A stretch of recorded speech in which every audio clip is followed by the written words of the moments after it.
Eloi. But today, just Eloi, Eloi, lama sabachthani. இன்றைக்கு நீங்க நினைக்க வேண்டியது அந்த எல்லோய் எல்லோய் லாமா சபக்தானி மட்டும்தான். අද ඔබ මෙනෙහි කරගත් යුත්තේ එලෝ එලෝ එලාමා සබක්තානි කියන මේ දේ පමණයි. எனக்காக මා වෙනුවෙන් வெளிச்சம் ආලෝකය இருட்டுல தொங்குது. අන්ධකාරයේ එල්ලුණා.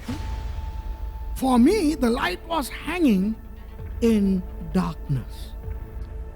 Only Jesus can call the Father Avvi. இயேசு மாத்திரமே அவரை அவ்வி என்று அழைக்கலாம். ඒතර යේසුස් වහන්සේට පමණයි උන්වහන්සේට පියාණන් වහන්සේට අවි කියලා කතා කරන්න පුළුවන්. இயேசு நினைக்கிறாரு යේසුස් වහන්සේ හිතනවා அவர் அவ்வின்னு கூப்பிடுற தகுதி எனக்கு இல்லை. වහන්සේට අවි කියලා කතා කරන්න මට සුදුසුකම නැහැ කියලා. I don't have worthiness to call my Father Avvi. Eloi, Eloi. Why twice? ஏன் எலோய் எலோய் ரெண்டு தடவை? එලෝයි එලෝයි කියලා ඇයි දෙවතාවක්? How would he have felt the light hanging on the cross for 3 hours in the dark? I don't know how you feel. I can't bear it. எனக்கு தாங்க முடியல. මට මේක දරා ගන්න අමාරුයි. வெளிச்சம் தொங்கிக் கொண்டிருக்கிறது. යාළුවෝ කෙල්ලිලා ඉන්නවා. அந்த நேரத்திலே ඒ වෙලාවේ இயேசு යේසුස් වහන්සේ பிதாவே என்று தேவனை அழைக்கவில்லை. පියාණනි කියලා දෙවියන් වහන්සේ ඇමතු වෙන. இந்த வருடம் இந்த பெல்வுட் கர்மேல் பர்வத சபையின் 22வது ஆண்டு. මේ වර්ෂය ඇවිල්ලා මේ කර්මෙල් පර්වත සභාවේ 22 වෙනි සංවත්සරේ සමරන වර්ෂය. This year 2021 happens to be the 22nd year of the Mount Carmel Church Bellwood. அதனால் நான் ஜனவரி மாதத்திலே இருந்து 22 என்றதை பற்றி செய்திகள் கொடுத்து கொண்டு வருகிறேன். එනිසා මම ජනවාරි මාසේ ඉඳන්ම 22 කියනව ඒ අක්ෂරය ඒ ඉලක්කම තුලින් දේශනා කරමින් ඉන්නවා. And therefore, since the first Sunday of January, I have begun preaching on the topic 22. நிறைய காரியங்கள் கற்றிருக்கிறோம். බොහෝ දේවල් උගන්වමින් සිටිනවා. We have learned a lot of things. விசேஷமாக எபிரேய எழுத்துக்கள் 22 இருக்கின்றன. විශේෂයෙන්ම හේබ්‍රේව භාෂාව එහෙම නැත්නම් අක්ෂරමාලා අකුරු 22ක් තියෙනවා. அதின் 22வது எழுத்து தவ் சிலுவையை குறிக்கும். ඒකේ 22 වෙනි අක්ෂරය ටව් ඒක කුරුසිය නියෝජනය වෙනවා. அதன் அடிப்படையிலே தான் நான் பிரசங்கங்கள் கொடுத்து கொண்டு வருகிறேன். ඒ යටතේ තමයි ඒට ඒ කරුණ කොටගෙන තමයි අපි දේශනා කරමින් පවතින්නේ. My main premise comes from the Hebrew alphabet, which has 22 letters, the 22nd and the last of which happens to be the letter tau, which denotes and connotes symbolically, metaphorically, spiritually, the cross. So I am concentrating on the cross. நான் பழைய ஏற்பாட்டில் இருந்து அநேக விஷயங்களை எடுத்து 22ஓடும் சிலுவையோடும் சம்பந்தப்படுத்தி கற்றுக் கொடுத்து கொண்டு வருகிறேன். පරණ ගිවිසුමේ ඉඳන් බොහෝ දේවල් අරගෙන 22ත් එක්කත් ඒ වගේම කුරුසිය සමග සම්බන්ධ කරමින් සිටිනවා. So from January I am connecting 22 and the cross with many elements from the Old Testament. For example, truth and 22. சத்தியம் அதுவும் 22. සැබෑව එයත් 22ක්. அந்த எபிரேய சொல் எமெட் அதுவும் 22. ඒ හේබ්‍රේව වචන එමෙට් ඒකත් 22ක්. For example, the Hebrew word emet meaning truth. Then light வெளிச்சமும் 22. ඒ වගේම ආලෝකයත් 22ක්. இப்படி பேசிக்கொண்டு வந்த பொழுது මෙහෙම දේශනා කරමින් යනකොට இயேசுவானவர் சிலுவையிலே பேசின 7 வார்த்தைகளுக்கும் 22க்கும் சம்பந்தம் இருக்கின்றது என்று நான் காட்ட ஆரம்பித்தேன். යේසුස් ක්‍රිස්තුස් වහන්සේ කුරුසිය ප්‍රකාශ කරා ඔය ප්‍රකාශනයන් 7ටත් 22කට සම්බන්ධයක් තියෙනවා කියලා මම ඔබට පෙන්වන්න පටන් ගත්තා. And then I started to explicate the connection between the 7 statements of Jesus from the cross to number 22, and paradoxically I linked it with the book of Lamentation. அதை ஒரு மறைபொருளாக தேவ ரகசியமாக புலம்பல் புத்தகத்தோடு சம்பந்தப்படுத்தினேன். ඒක අපේ රහසිගතව තිබෙනවා කර එහෙම නැත්නම් அபிரஹாசம். අභිරහසක් ලෙස අපේ විලාප ගී පොතත් එක්ක සම්බන්ධ කරා. புலம்பல் புத்தகத்திலே 5 அதிகாரங்கள் இருக்கின்றன. විලාප ගී පොතේ පරිච්ඡේද 5ක් තිබෙනවා. There are 5 chapters in the book of Lamentation, and chapters 1, 2, 4 and 5 have 22 verses. முதலாம், இரண்டாம், நான்காம், ஐந்தாம் அதிகாரங்கள் 22 வசனங்கள் கொண்டவை. ඒ වගේම විලාප ගී පොතේ පළවෙනි පරිච්ඡේදය, දෙවෙනි පරිච්ඡේදය, තුන්වෙනි පරිච්ඡේදය, නෑ, හතරවෙනි නෑ, හතර පහ. මේ හතරවෙනි පරිච්ඡේදය, පස්වෙනි පරිච්ඡේදය, ඒ පරිච්ඡේද හතරේ පද 22 ගානේ තිබෙනවා. எரேமியா அதை புலம்பும் பொழுது எபிரேய எழுத்துக்களின் அகர வரிசையிலே புலம்புகிறார். යෙරමියා අනාගත වතුරට ඒක ලියද්දී හෙබ්‍රේව අක්ෂර මාලාවේ තිබෙනා වූ පිළිවෙලට ඒ පද ගලපලා තිබෙනවා. When Jeremiah was lamenting, he was using the Hebrew alphabet in an acrostic manner, which means these 4 chapters, the first verses commence with Aleph, the second with Beit, the third with Gimel, the fourth with Dalet, and all the way down to the 22nd verse, which would commence with the letter Tau. அப்போ இந்த 4 அதிகாரங்களிலும் එතකොට මේ පරිච්ඡේද හතර තුලම அந்த முதலாவது வசனத்தை எபிரேய முதலாம் எழுத்திலே தொடங்குகிறார். ඒ පරිච්ඡේදයේ පළවෙනි පදේ හෙබ්‍රේව පළවෙනි අක්ෂරයෙන් ආරම්භ වෙනවා. இரண்டாவது வசனத்தை இரண்டாவது எழுத்தில், දෙවෙනි පදය දෙවෙනි අක්ෂරයෙන්. அப்படியே முறையே வந்து 22வது எழுத்தை வசனத்தை 22வது எழுத்திலே தொடங்குகிறார். එහෙම පිළිවෙලට ඇවිල්ලා 22 වෙනි පදය හෙබ්‍රේව අක්ෂර මාලාවේ 22 වෙනි අක්ෂරයෙන් ආරම්භ වෙනවා. நடுவிலே இருக்கிற 3வது அதிகாரத்திலே மாத்திரம் මැද තිබෙනා ඔය 3 වෙනි පරිච්ඡේදය විතරක් அதை 3 மடங்காக்குகிறார்.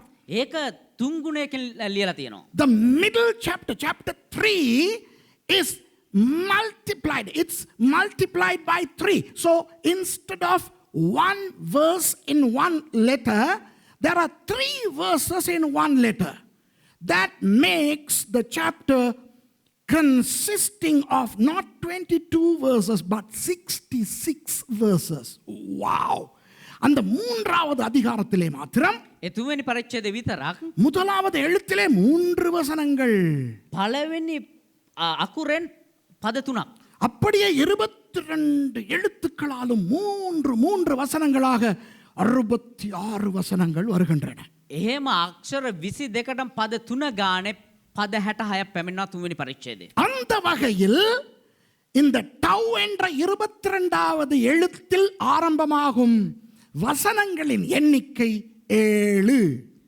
එහෙමනම් ඒ ටව් කියන අක්ෂරෙන් 22 වෙනි අක්ෂරෙන් ආරම්භ වන පද ප්‍රමාණය 7ක්. எல்லா எழுத்துலையுமே 7 வசனங்கள் அந்த முழு புலம்பலிலும் வருகின்றன. හැම අකුරම එහෙම තමයි. හැම අකුරම බැලුවොත් එහෙම පද 7 ගානේ එනවා. நம்முடைய எழுத்து 22, நம்முடைய எழுத்து டவ். ஆகவே அதை பற்றி தான் நான் பேசிக் கொண்டிருக்கிறேன். හැබැයි අපේ අකුර ටව්නේ 22 වෙනි අක්ෂරනේ. ඒ ගැන තමයි කතා කරමින් ඉන්නේ. And therefore Jeremiah laments 7 lamentations, 7 verses with each of the letters. And our concentration is the 22nd letter, the letter Tau, and there are 7 verses that commence with the letter Tau. Now I have begun to unravel a mystery in which I am stating that in a perfect order, each of those laments of Jeremiah using the letter Tau corroborates perfectly with the 7 statements of Jesus that he uttered from the cross. நான் உங்களுக்கு ஒரு மறை பொருளை அவிழ்த்து விட்டு கொண்டிருக்கிறேன். ඔබට එක අභිරහසක් එළියට දාමින් සිටිනවා. அந்த எரேமியா டவ் என்ற எழுத்திலே 22ஆம் எழுத்திலே புலம்பின அந்த 7 புலம்பல்களும் ඒ ජෙරමියා ඒ විලාප ගී පොතේ 22 වෙනි අකුර තුලින් ඒ කියනා වූ ඒ විලාපයත් முறையாக இயேசுவானவர் சிலுவையிலே வைத்து மொழிந்த 7 வாக்கியங்களோடு சம்பந்தப்பட்டிருக்கின்றன என்று. පිළිවෙලට යේසුස් ක්‍රිස්තුස් වහන්සේ කුරුසියේ ප්‍රකාශ කරා වූ ඒ ප්‍රකාශයන් 7ත් එක්ක සම්බන්ධ කරමින් දේශනා කරමින් පමින්නවා. அப்போ புலம்பல் 1:22 எதனோடு சம்பந்தப்பட வேண்டும்? එතකොට විලාප ගී පළවෙනි පරිච්ඡේදයේ 22 වෙනි පදයේ කුමක් සමග සම්බන්ධ යුත්තේ? So which statement of Jesus should Lamentation 1:22 corroborate with the first statement where Jesus said, Father, forgive them for they not know what they do. பிதாவே இவர்களை மன்னியும் தாங்கள் செய்வது இன்னதென்று அறியாதிருக்கிறார்கள். පියාන්නේ මොවුන්ට සමා කරන්න මොවුන් කරන්නේ කුමක්ද කියලා නොදැන සිටි. அப்போ இயேசுவானவர் பிதாவோடு பேசும் பொழுது எந்த மொழியில் பேசுவார்? ඒතර පියාණන් වහන්සේ සමග යේසුස් ක්‍රිස්තුස් වහන්සේ කතා කරද්දී මොන භාෂාවෙන්ද කතා කරන්නේ? எபிரேய மொழியிலே. හේබ්‍රේව භාෂාවෙන්. When Jesus spoke to his father, in which language did he speak? Hebrew. So the first statement of Jesus was in Hebrew. அப்போ இயேசுவானவரின் முதல் அந்த வாக்கியம் எபிரேய மொழியிலே. එමණ යේසුස් ක්‍රිස්තුස් වහන්සේගේ පළවෙනි ප්‍රකාශය හේබ්‍රේව භාෂාවෙන්. புலம்பல் 2:22 எதனோடு சம்பந்தப்படுகிறது? ඒතර විලාපිගේ පළවෙනි පරිච්ඡේදයේ 2:22 වෙනි පදයේ කුමක් සමග සම්බන්ධ වෙන්නේ? இன்றைக்கு நீ என்னுடனே கூட பரதீசில் இருப்பாய் என்று அந்த கல்வனை பார்த்து சொன்னது. අද දවසේ නුඹ මාත් සමග පාරාදීසයේ සිටිනවා කියලා ඒ හොරා බල්ලා කියපු So ප්‍රකාශය. Lamentation 2:22 corroborates with Jesus' second statement to the thief on the cross.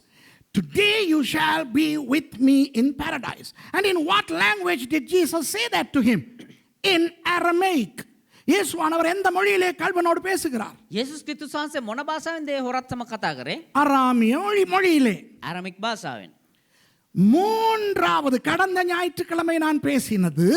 ඒ වගේම පසුගිය සතියේ කතා කරා ඔය තුන්වෙනි ප්‍රකාශය. And the third statement which I spoke about last Sunday is from Lamentation chapter 3 verse 64. புலம்பல் 3ஆம் அதிகாரம் 64வது வசனம்.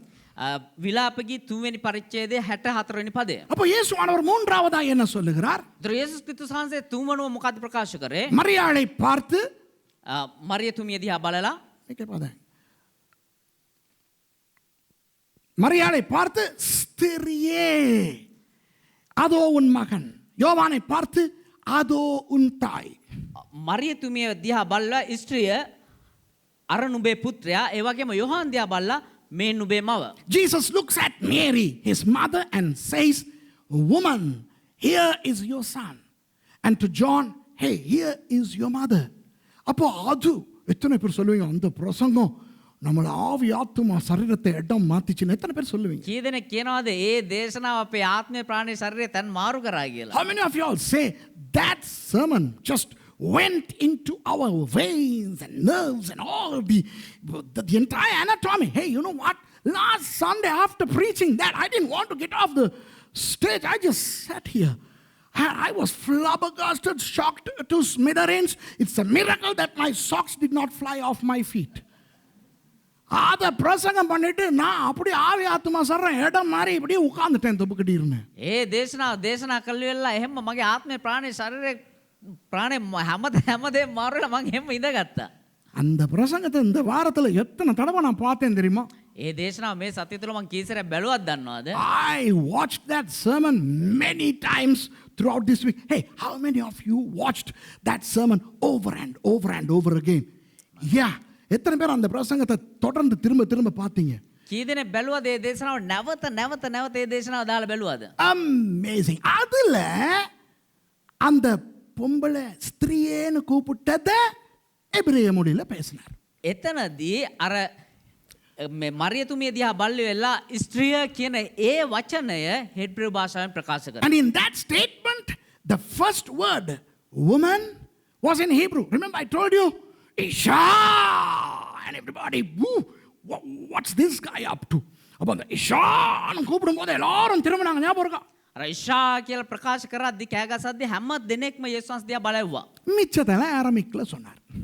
ඉතුරු කොටස ආරමික භාෂාවෙන් ප්‍රකාශ කරා. The rest he said in Aramaic. And if you don't know what I'm talking about, you are most welcome to go and watch that. Then you will know what I'm talking about.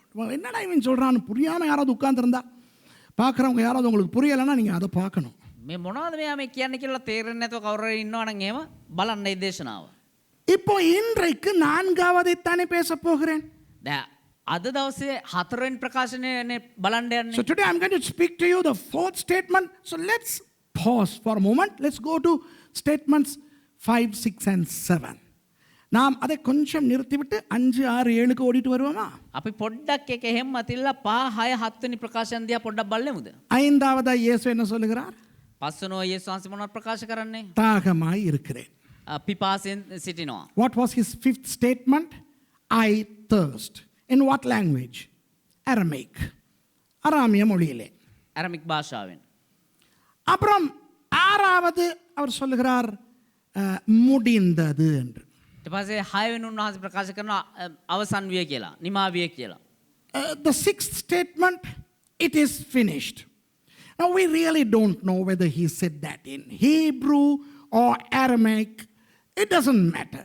அதை எபிரேய மொழியிலே சொன்னாரா அராமிய மொழியிலே சொன்னாரா தெரியாது, பிரச்சனையும் இல்லை. ඒක ඒ ප්‍රකාශය උන්වහන්සේ අරමික් භාෂාවෙන් ප්‍රකාශ කරාද හෙබ්‍රේව භාෂාවෙන් ප්‍රකාශ කරාද කියලා අපි දන්නේ නැහැ. හැබැයි ප්‍රශ්නයක් නැහැ. கடைசியாக ஏழாவதாக சொல்லுகிறார், பிதாவே உமது கையில் எனது ஆவியை ஒப்பு கொடுக்கிறேன். අවසාන වශයෙන් උන්වහන්සේ ප්‍රකාශ කරනවා පියාණනි මගේ ආත්මය ඔබ වහන්සේගේ හස්තයට බාර කරනවා කියලා. So finally, the seventh statement, Jesus says to the Father, Father, here am I, handing over my spirit to you. In what language? Obviously Hebrew. எபிரேய மொழியிலேயே தான் இருக்கும்ல. ඒක බොහෝ දුරට හෙබ්‍රේව භාෂාවෙන් තමයි විය හැක්කේ. இப்போ அந்த முதல் மூன்றும் கடைசி மூன்றும் දැන් අර පළවෙනි ප්‍රකාශන තුනත් ඒ වගේම අවසාන ප්‍රකාශන තුනත් 4 சுவிசேஷங்களிலே ஏதாவது ஒரு சுவிசேஷத்திலே மாத்திரம்தான் வருகின்றன. ඒ සුභාරංචි පොත් හතරේ එක සුභාරංචි පොතක හෝ එක්වරක් පමණයි පැමිණෙන්නේ. So the first 3 statements of Jesus and the last 3 appear once in one of the Gospels. It doesn't matter whether it's Matthew, Luke or John. It doesn't matter. 3 in Luke, 2 in John. It doesn't matter, okay? Don't be upset over that. அப்போ லூக்காவிலே 3 தடவை 3 வருகிறது, யோவானிலே 2 வருகிறது, அது குழப்பமே இல்லை, கவலைப்படாதீங்க. ඒක Luke පොතේ 3 වෙනි ප්‍රකාශන එනවා, யோவான் පොතේ 2 වෙනි ඒ ගැන කනගාටු වෙන්න එපා. ஆனால் நான் இன்று பேசப் போகிற அந்த 4வது காரியம், හැබැයි අද දවසේ අපි බලන්න යන්නා ඔය 3 වෙනි 4 වෙනි ප්‍රකාශය 2 புத்தகங்களிலே வருகிறது. සුභාරංචි පොත් දෙකකම පැමිණෙනවා. ஒன்று மத்தேயு, அடுத்தது மாற்கு. එකක් මතේයු සුභාරංචි, අනිත් එක mark සුභාරංචි. But the one that I'm going to talk to you today, the fourth statement of Jesus, appears not in one gospel but in 2, namely Matthew and Mark. Why? Yeah. ඇයි? புரியுதா உங்களுக்கு? மற்றதெல்லாம் ஒரு இடத்துல வருதுன்னா இது ஏன் 2 இடத்துல வரணும்? யோசிக்க வேண்டிய விஷயம் இல்லையா? හිතන්න ඕනේ කාරණා නෙමෙයිද? අනිත් හැම ප්‍රකාශයක්ම එක පොතක විතරයි සඳහන් වෙන්නේ. හැබැයි මේ ප්‍රකාශය විතරක් තැන් දෙකක සඳහන් වෙන්නේ ඇයි? Shouldn't we take into consideration the fact that this statement and only this statement appears twice in 2 different gospels over against the remaining 6? Something to munch about. Look, the other interesting thing is, அடுத்த இன்ட்ரெஸ்டான thing, அடுத்த இன்ட்ரெஸ்டான thing சொல்லப்பா. Let's have fun learning the word of God. අනිත් සිත්තේ අද ගන්න අසුළු දේ තමයි. Later on I'm going to make you cry. Okay, that's a different ball game. But let's have fun before that. பிறகு நம்ம எல்லாம் ஒப்பாரி வைக்க போறோம். அதுக்கு முத கொஞ்சம் நல்லா என்ஜாய் பண்ணுவோம். පස්සේ අපි විලාවිකේ ඊට කලින් අපි ප්‍රීති වෙමු. இப்போ ரெண்டாவதா இயேசு என்ன சொன்னார்? දෙවනු යේසුස් වහන්සේ මොනවද ප්‍රකාශ කරේ? நீ இன்னைக்கு என்னோட பாரதீசில் இருப்ப. නුඹ අද මාත් සමග පාරාදීසයේ සිටිනවා. மூணாவது, තුන්වෙනුව ஸ்திரியே அதோ மகன், அது. අර ස්ත්‍රිය මේ නුඹේ පුත්‍රයා ඒ කතාව. ஐந்தாவது, පස්වෙනුව தாகமா இருக்கிறேன். පිපාසිතයි. ஆறாவது, හයවෙනුව முடிந்தது. නිමාවිය. What was the second statement of Jesus? You shall be with me in paradise. Third, woman, here's your son. Hey, here's your mom. And then 5th, I thirst. 6th, it is finished. These 4 statements were not uttered by Jesus to the Father. இந்த 4 வாக்கியங்களும் இயேசுவானவர் பிதாவுக்கு பேசினதல்ல. මේ කිව්ව ප්‍රකාශයන් හතර යේසුස් ක්‍රිස්තුස් වහන්සේ පියාණන් වහන්සේට ප්‍රකාශ කළේ නැහැ. பியானான் වහන්සේට ප්‍රකාශ කරේ නෑනේ. ஒன்னு කල්ලனுக்கு, එකක් හොරාට, ஒன்னு அம்மாவுக்கும் மத்த சீஷனுக்கும், අනිත් එක අම්මටත් ඒ වගේම අනිත් මේ ගෝලයාටත්, அடுத்தது சும்மா பொதுவா தாகமா இருக்கிறேன், அதுக்கு அடுத்ததும் பொதுவா முடிஞ்சது. අනිත් ප්‍රකාශයන් දෙකම පොදුවේ කිව්වා පිපාසයි ඒ වගේම නිමාවිය. One was to the thief, the other was to the mom and that disciple, and the other one was a common statement, I thirst, and the other one is it is finished. But statements number 1, 4, and 7 to the Father. முதலாவதும் சரியாக நடுவிலே இருக்கிற 4வதும் 7வதும் பிதாவுக்கு. හැබැයි පළවෙනි ප්‍රකාශයත් ඒ වගේම හරි මැද තිබෙනවා හතරවෙනි ප්‍රකාශයත් හත්වෙනි ප්‍රකාශයත් පියාණන් වහන්සේට. முதலாவது பிதாவே இவர்களை மன்னியும். පළමුවට පියාණනි මොවුන් සමා වෙන්න. எபிரேய மொழியிலே. ඒක හෙබ්‍රෝ The භාෂාව. first one, Father forgive them, in Hebrew. The last one, the 7th one, Father into your hands I give my spirit, in Hebrew. 7வது, பிதாவே கையில் என்னுடைய ஆவியை ஒப்புக் கொடுக்கிறேன். ඒ වගේම හත්වෙනි ප්‍රකාශය පියාණනි මගේ ආත්මය ඔබ වහන්සේගේ හස්තයට බාර කරනවා. எபிரேய மொழியிலே. කත හෙබ්‍රෝ භාෂාවෙන්. சரியாக நடுவிலே வருகிற இந்த 4வது வசனம் හරි මැද එන්නව මේ හතරවෙනි ප්‍රකාශය பிதாவுக்கு, පියාණන් වහන්සේට, ஆனால் எபிரேய மொழியிலே அல்ல. හැබැයි හෙබ්‍රෝ භාෂාවෙන් නෙමෙයි. The statement right in the middle, the 4th statement, was also addressed to God, but not in Hebrew, in Aramaic. How do we know? Let's go to the slideshow. இப்போ இதுக்கு போவோம். சரியா? இயேசு என்ன சொல்லுகிறார்? යේසුස් ක්‍රිස්තුස් මොනවද කියන්නේ? என் தேவனே என் தேவனே ஏன் என்னை கைவிட்டீர்? මගේ දෙවියනි ඔබ මා අත්හැරියේ මක් නිසාද? My God, why have you forsaken me? So how does Suresh know that this was not uttered in Hebrew but in Aramaic? சுரேஷுக்கு எப்படி தெரியும் இது எபிரேய மொழியிலே அல்ல அராமிய மொழியிலே பேசினார் என்று? දැන් පාස්ටර් කොහොමද දන්නේ මේක හෙබ්‍රෝ භාෂාවෙන් නෙමෙයි මේක ඇරමික් භාෂාවෙන් තමයි ප්‍රකාශ කරේ කියලා? வேத வசனங்களை பாருங்கள். අපි සුද්ධ බයිබලයේ බලමු. Look at those 2 verses, one in Matthew 27:46, the other one in Mark 15:34.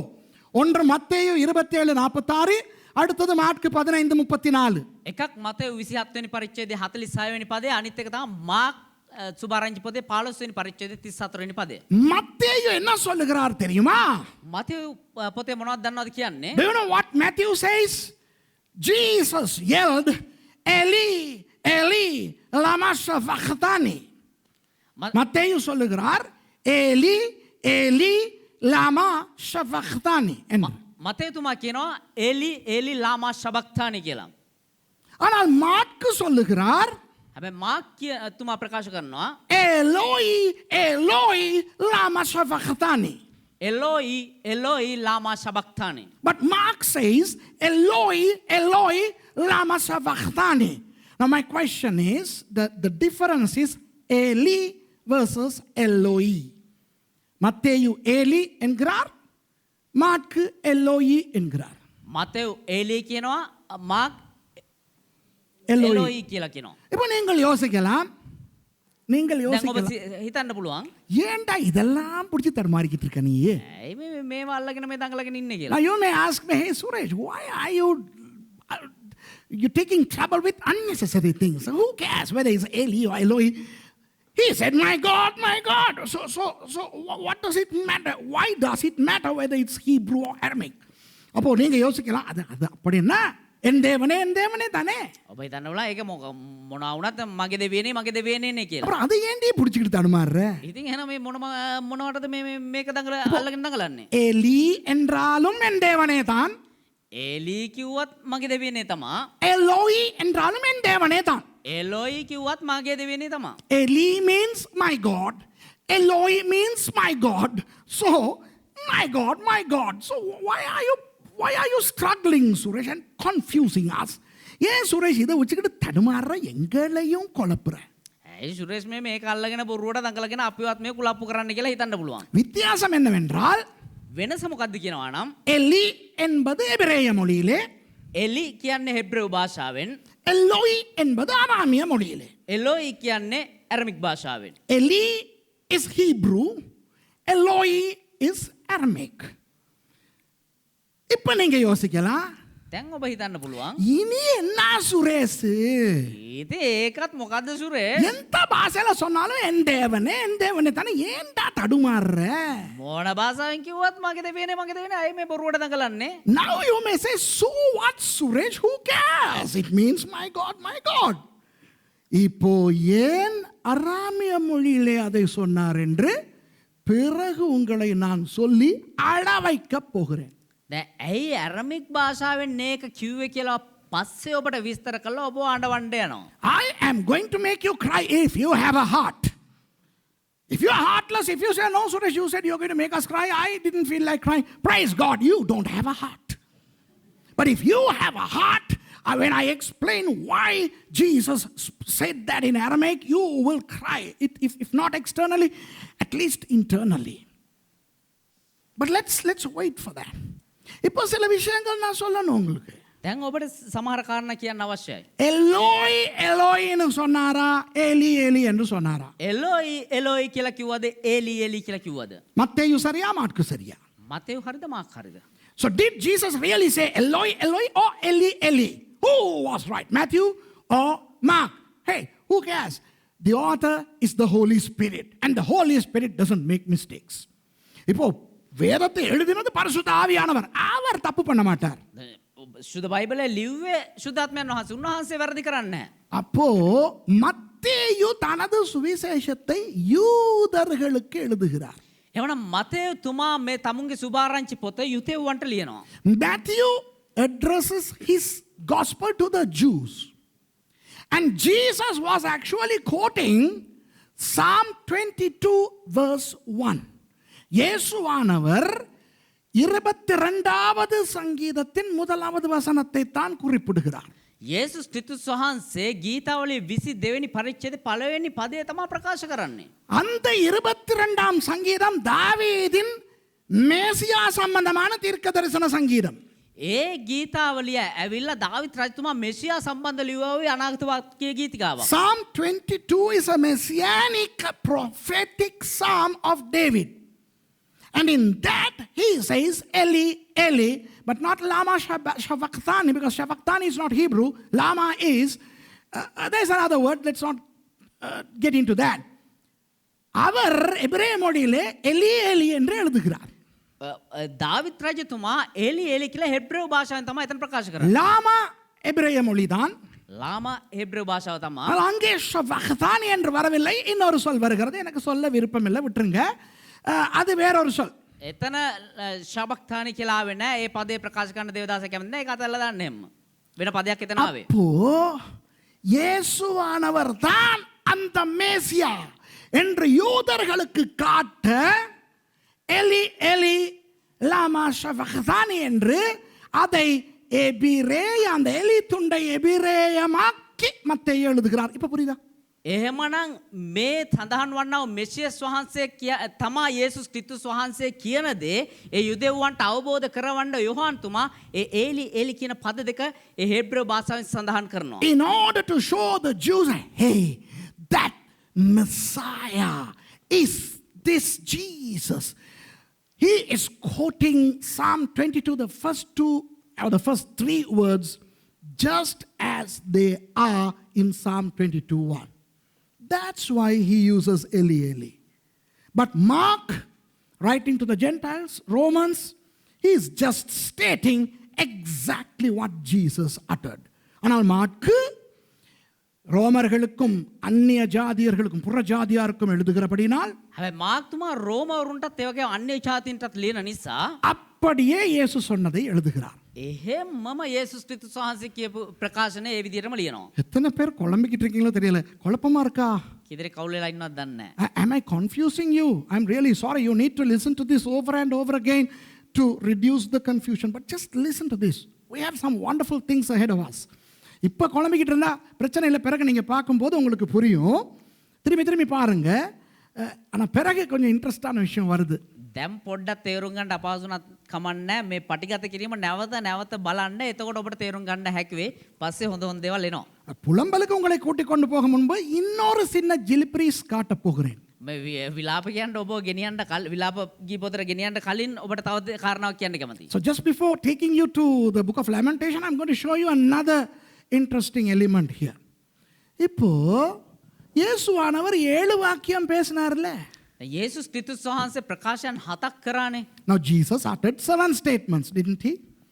Some in Hebrew, some in Aramaic, சிலவை எபிரேய மொழியிலே, சிலவை அராமிய மொழியிலே. සමහර ඒවා ඇරමික් භාෂාවෙන් සමහර ඒවා එබ්‍රේය භාෂාවෙන්. ஆனால் உங்கள் வேதாகமங்களிலே, හැබැයි ඔබේ බයිබලේ அது தமிழா இருக்கட்டும், சிங்களமா இருக்கட்டும், இங்கிலீஷ்ல எந்த வேர்ஷனா இருக்கட்டும், கிங் ஜேம்ஸ் எதா இருக்கட்டும், மலையாளத்துல இருக்கட்டும், நீங்க உலகத்துல உள்ள எந்த மொழியில எடுத்து வேணாலும் பாருங்க.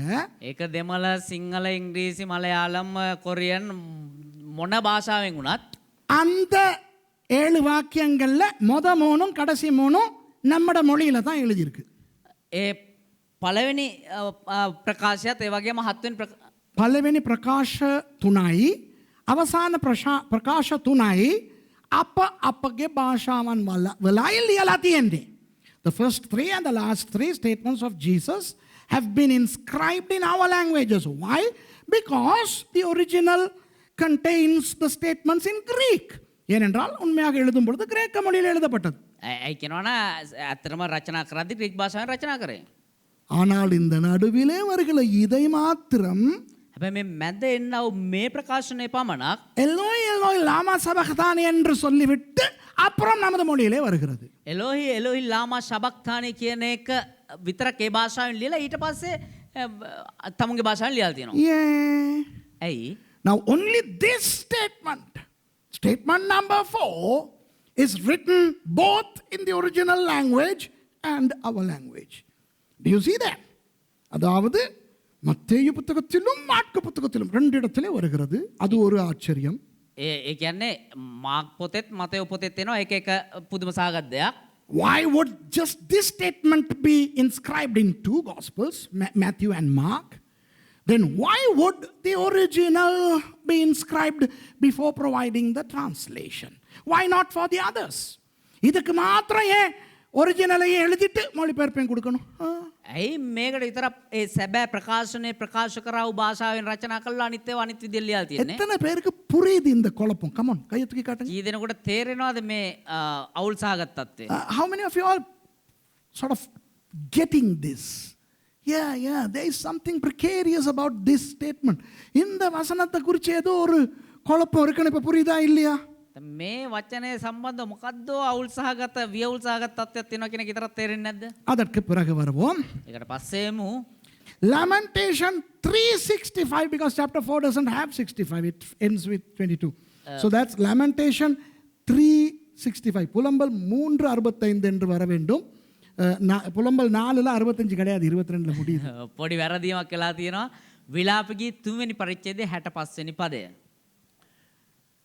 அவர்களுக்கு இருதய வேதனையை கொடுப்பீர், உம்முடைய சாபம் அவர்கள் மேல் இருக்கும். සිත් දැඩිකම වන ඔබගේ ශාපය ඔබවුන්ට දෙන සේක. You give them sorrow of heart and thy curse unto them.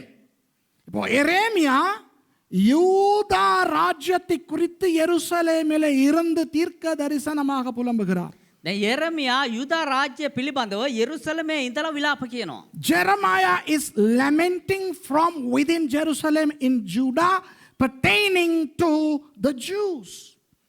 Nebuchadnezzar and his army have taken these Jews as captives to Babylon in 586 BC. நெபுகாத்நேச்சாரும் அவனுடைய இராணுவமும் இவர்களை அள்ளிக்கொண்டு போய்விட்டது பாபிலோனுக்கு அடிமைகளாக. නෙබුකඩ්නේසර් රජතුමාත් ඔහුගේ සේනාවත් ඇවිල්ලා මෝන්ව වහල්කමට අරන් යනවා බාබිලෝන් දේශයේ. இப்போ இந்த நொறுங்கி போன ஹிரோஷிமா நாகசாகி போல காணப்படுகின்ற அந்த எருசலேமை பார்த்து புலம்புவதுதான் புலம்பல். දැන් විනාශ වෙලා ගියපු ඒ නාගසාකි හිරෝසීමා නගරයන් වගේ මේ යෙරුසලම දිහා බලාගෙන කරන්නා වූ විලාපයක් තමයි මේ විලාපය. Jeremiah is now on the streets of Jerusalem like in Hiroshima and Nagasaki subsequent to these atom bombs.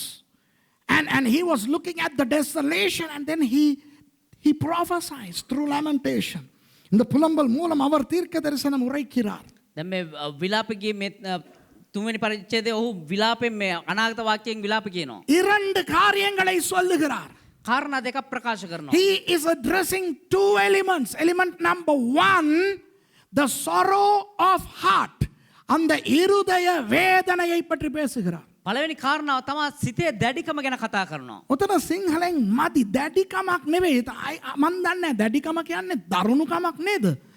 හරිද මං කියන්නේ? හිතේ තද ගතියනේ මොන තද ගතිය තද වෙනවා කියන්නේ තද වෙන එකනේ. දුක් වෙනකොට තද වෙන්නේ නැහනේ. මේක ඇත්තට කියලා තියෙන්නේ හීබ්‍රූ වල කියලා තියෙන්නේ අර කම්පනය ආතතිය නිකන් අර එපා වෙලා හිත කැඩිලා බිඳිලා ඉවරයි මරුණා නම් හොඳයි ඕයි කියන තත්ත්වය. ඕක දැඩිකම නෙවෙයිනේ නේද? මට තේරෙන්නේ නැහැ පරිවර්තකයන් සමහර විට කරන දේවල්. இப்போ தமிழிலே கூட இருதய வேதனை என்று இருக்கிறது. அது யாருக்கு தான் இல்லை? Now even in English, sorrow of heart. Now tell me, who doesn't have sorrow of heart? It's very light compared to the Hebrew rendering. அந்த எபிரேயத்தில் வருகிற அந்த விஷயத்தோடு பார்க்கும்போது இது ரொம்ப லைட். சிங்களத்தில் லைட்டே கிடையாது. අර හෙබ්‍රෙව් භාෂාවෙන් එන්නව ඒ ප්‍රකාශනයේ ඒ අර්ථය දිහා බලද්දී මේ හරි සරලව තමයි සිංහලෙන් ප්‍රකාශ කරලා තියෙන ඒකේ ඒ අර්ථයම ගෑවිලාමත් නැති ගන්න. இப்போ இருதய வேதனை யாருக்கு தான் இல்லை? හදවතේ වේදනාව කාටවත් නැත්තේ. Who doesn't have sorrow of heart? Now I have a sorrow. நல்லா பேசிக்கிட்டு வந்தேன் பின்னுக்கு இருந்து அப்படி இப்படி இப்படின்ட்டு இப்போ எல்லாம் குழம்பிச்சு. அதுவே எனக்கு வேதனையா இருக்கு. හොඳට දේශනා කරන් හිටු මට පිටිපස්සින් දා මොනවද කරා දැන් මම අවුල්ුණා ඒකම මට වේදනාවක්. I was preaching and then they showed me my mistake. That was me who did those slide shows. You know, all the slide shows are done by me. So if you want to scold anybody about that, scold me. So that number 4 in a very stupid way what was inscribed by me. அப்போ நான் செஞ்ச ஒரு பைத்தியக்கார முட்டாள் வேலை எனக்கு தெரியுது. දැන් මම කරාවු ඒ මෝඩ වැඩේ මට දැන් තේරෙනවා. 3க்கும் 4க்கும் வித்தியாசம் தெரியாம 3க்கு பதிலா 4 போட்டேன். இருதயத்தில் வேதனை வருமா வராதா? 3 4 වෙනද දන්නේ නැතුව 3 වෙනුවට 4 දැම්මා. ඉතින් මගේ හදවත වේදනාවටපත් වුණා. As if I don't know the difference between 3 and 4, I have put 4 instead of 3. I mean, wouldn't that give you sorrow in your heart? What about sorrow in our heart because of our masks? Are we happy, comfortable? Look at you. I feel like I'm preaching to a group of Al-Qaeda terrorists here. உங்களெல்லாம் மாஸ்க்ல போட்டுக்கிட்டு இருக்கிறீங்களே, இருதயத்துல வேதனை இல்லையோ? ඔබ හැම කෙනෙක් mask එක දාගෙන ඉන්නවනේ හදවතේ වේදනාවක් නැද්ද? அல்-qaida பயங்கரவாதிகளுக்கு கிளாஸ் நடத்துற மாதிரி எனக்கு ஒரு உணர்வு. අල් කයිඩා මේ ත්‍රස්තවාදීන්ට දේශනා කරන මේ පන්ති පවත්වනවා වගේ මට හැඟීමක් තියෙන්නේ. மற்றது நம்ம இப்ப நிறைய பேர் தங்க பொண்டாட்டியை நினைக்கும் போது புருஷனை நினைக்கும் போது இருதயத்துல வேதனை வருதா இல்லையா? உண்மையை ஒத்துக்கிற மாட்டீங்க, ஆனா உண்மை அதுதான். ඇත්ත පිළිගන්න නැතුණාද බොහෝ දිනවල තමුගේ ස්වාමි පුරුෂයාව එහෙම නැත්නම් බිරිඳව මතක් වෙද්දි වේදනාවක් නැද්ද හදවතේ? When some people, you know, when they think about their wife, when they think about their husband, excluding me of course, you know, they have sorrow of heart. And a person like Mahesh, sorry to tell you, அப்படி ஒரு இருதய வேதனை வாரத்துக்கு கூட எனக்கு பொண்டாட்டி இல்லையேங்கிற ஒரு இருதய வேதனை இவர் மாதிரி ஆளுக்கு இருக்கு. එහෙම වේදනාවක් පැමිණෙන්න මට බිරිඳක් නැහැනේ කියලා එහෙම හිතද්දි මගේ හදවතේ වේදනාවටපත් වෙනවා. So this guy has a sorrow in his heart that I don't have a wife to have sorrow in my heart about a wife. So I mean, you can have sorrow in your heart for anything: money, family, job, church, pastor's wife, all those things. எத்தனை விஷயங்களுக்காக நமக்கு வேதனை வரலாம் இந்த இந்த வாழ்க்கையிலே. අපේ ජීවිතේ අපිට මොන මොන කාරණා නිසා අපිට වේදනාවක් පැමිණිය හැකිද? பொருளாதாரம், ආර්ථික ප්‍රශ්න, குடும்பம், පෞල් ප්‍රශ්න, தொழில், රැකියා ප්‍රශ්න, படிப்பு, අධ්‍යාපන ප්‍රශ්න, church, සභාවේ ප්‍රශ්න, pastor, දේවගැතිවරයා නිසා, pastor பொண்டாட்டி, දේවගැතිවරයාගේ බිරිඳ, என்ற தெய்வமே. මගේ දෙයියනේ. அப்போ இந்த வசனத்திலே அவர்களுக்கு இருதய வேதனையை கொடுப்பீர். இனி புதுசா என்னத்துக்கு அப்பா கொடுக்கணும்? එතකොට මේ පදේ තියෙනවා ඔවුන්ගේ සිත් දැඩිකම දුක දුකවන ඔබගේ ශාපය දුක ඒගොල්ලන්ට දෙනවා. ඔබ ඔවුන්ට දෙනසේක. You give them sorrow of heart. Why would God have to give sorrow of heart when we have enough sorrow? In fact, you know, overflowing, overwhelming sorrow in our hearts. So this has to mean something else. இதிலே வேறொரு அர்த்தம் இருக்க வேண்டும். මේක මොකක් හරි වෙන අර්ථයක් තිබෙන්න ඕනේ. இது இயேசுவை பற்றி பேசுகிறது. මේක යේසුස් ක්‍රිස්තුස් වහන්සේ ගැන ප්‍රකාශ This කරන්නේ. talks about Jesus, who is the representative of the entire humankind when he hung on that cross. சிலுவையில் அவர் தொங்கும் பொழுது அவர் முழு மனித இனத்தையும் பிரதிநிதித்துவப்படுத்தினவராய் சிலுவையிலே தொங்குகிறார். කුරුසිය යේසුස් ක්‍රිස්තුස් වහන්සේ එල්ලෙද්දී උන්වහන්සේ කුරුසියේ එල්ලිලා මුළු ජනතා මුළු සමූහය මුළු ලෝකයේ ඉන්නව හැම වැසියෙක්ම නියෝජනය කරනවා. මුළු මනුෂ්‍ය සංහතියම නියෝජනය කරන නියෝජිතයෙක් හැටියටයි උන්වහන්සේ කුරුසියේ එල්ලුනේ. அப்போ அவருக்கு இருதயத்தின் வேதனையை கொடுப்பீர். එහෙමනම් උන්වහන්සේට හදවතේ වේදනාව දෙනවද? So you, God, will give him the sorrow in his heart. And the word sorrow in Hebrew doesn't merely mean sorrow. It's stress, strenuous depth of despairity, it's depression, it's the bleakest, lowest of any feeling that you can imagine. அந்த வேதனை என்பது சும்மா உங்க வீட்டு எங்க வீட்டு வேதனை அல்ல. ඒ වේදනාව කියන්නේ නිකන් අපේ හදවතේ ඇති වෙන ඔය සාමාන්‍ය වේදනාව නෙවෙයි. சரீர வேதனையும் அல்ல. இந்த இடத்திலே මෙතන ප්‍රකාශ වෙන්නේ ශාරීරික වේදනාවක් නෙවෙයි. neither does this in this place refer to physical agony. This is an agony pertaining to the heart, to the emotion. இது இருதயம் உணர்வு சம்பந்தமானது. කියන මේක හැඟීම් සම්බන්ධව. ஒரு பயங்கர தாங்க முடியாத ஒரு மன அழுத்தம். දරා ගන්න බැරි මනසේ ඇති වුණා ඔය ආතතිය. දැරිය නොහැකි ආතතිය. ஒரு தனிமை உணர்வு. තනිකමේ හැඟීම. A feeling of loneliness, a feeling of having been redundant of everything and everybody. Everybody has left me. I am all alone. The maximum misery one could imagine. அதாவது எல்லாரும் என்னை கைவிட்டு விட்டார்கள். ඒ කියන්නේ හැම කෙනෙක්ම මාව අත්හැරියා. ஒரு தனிமை உணர்வு. ඒක තනි වූ හැඟීමක්. இப்போ நமக்கு கொஞ்சம் இது புரியும். දැන් අපිට මේක පොඩ්ඩක් තේරෙනවා. We can feel this a little bit.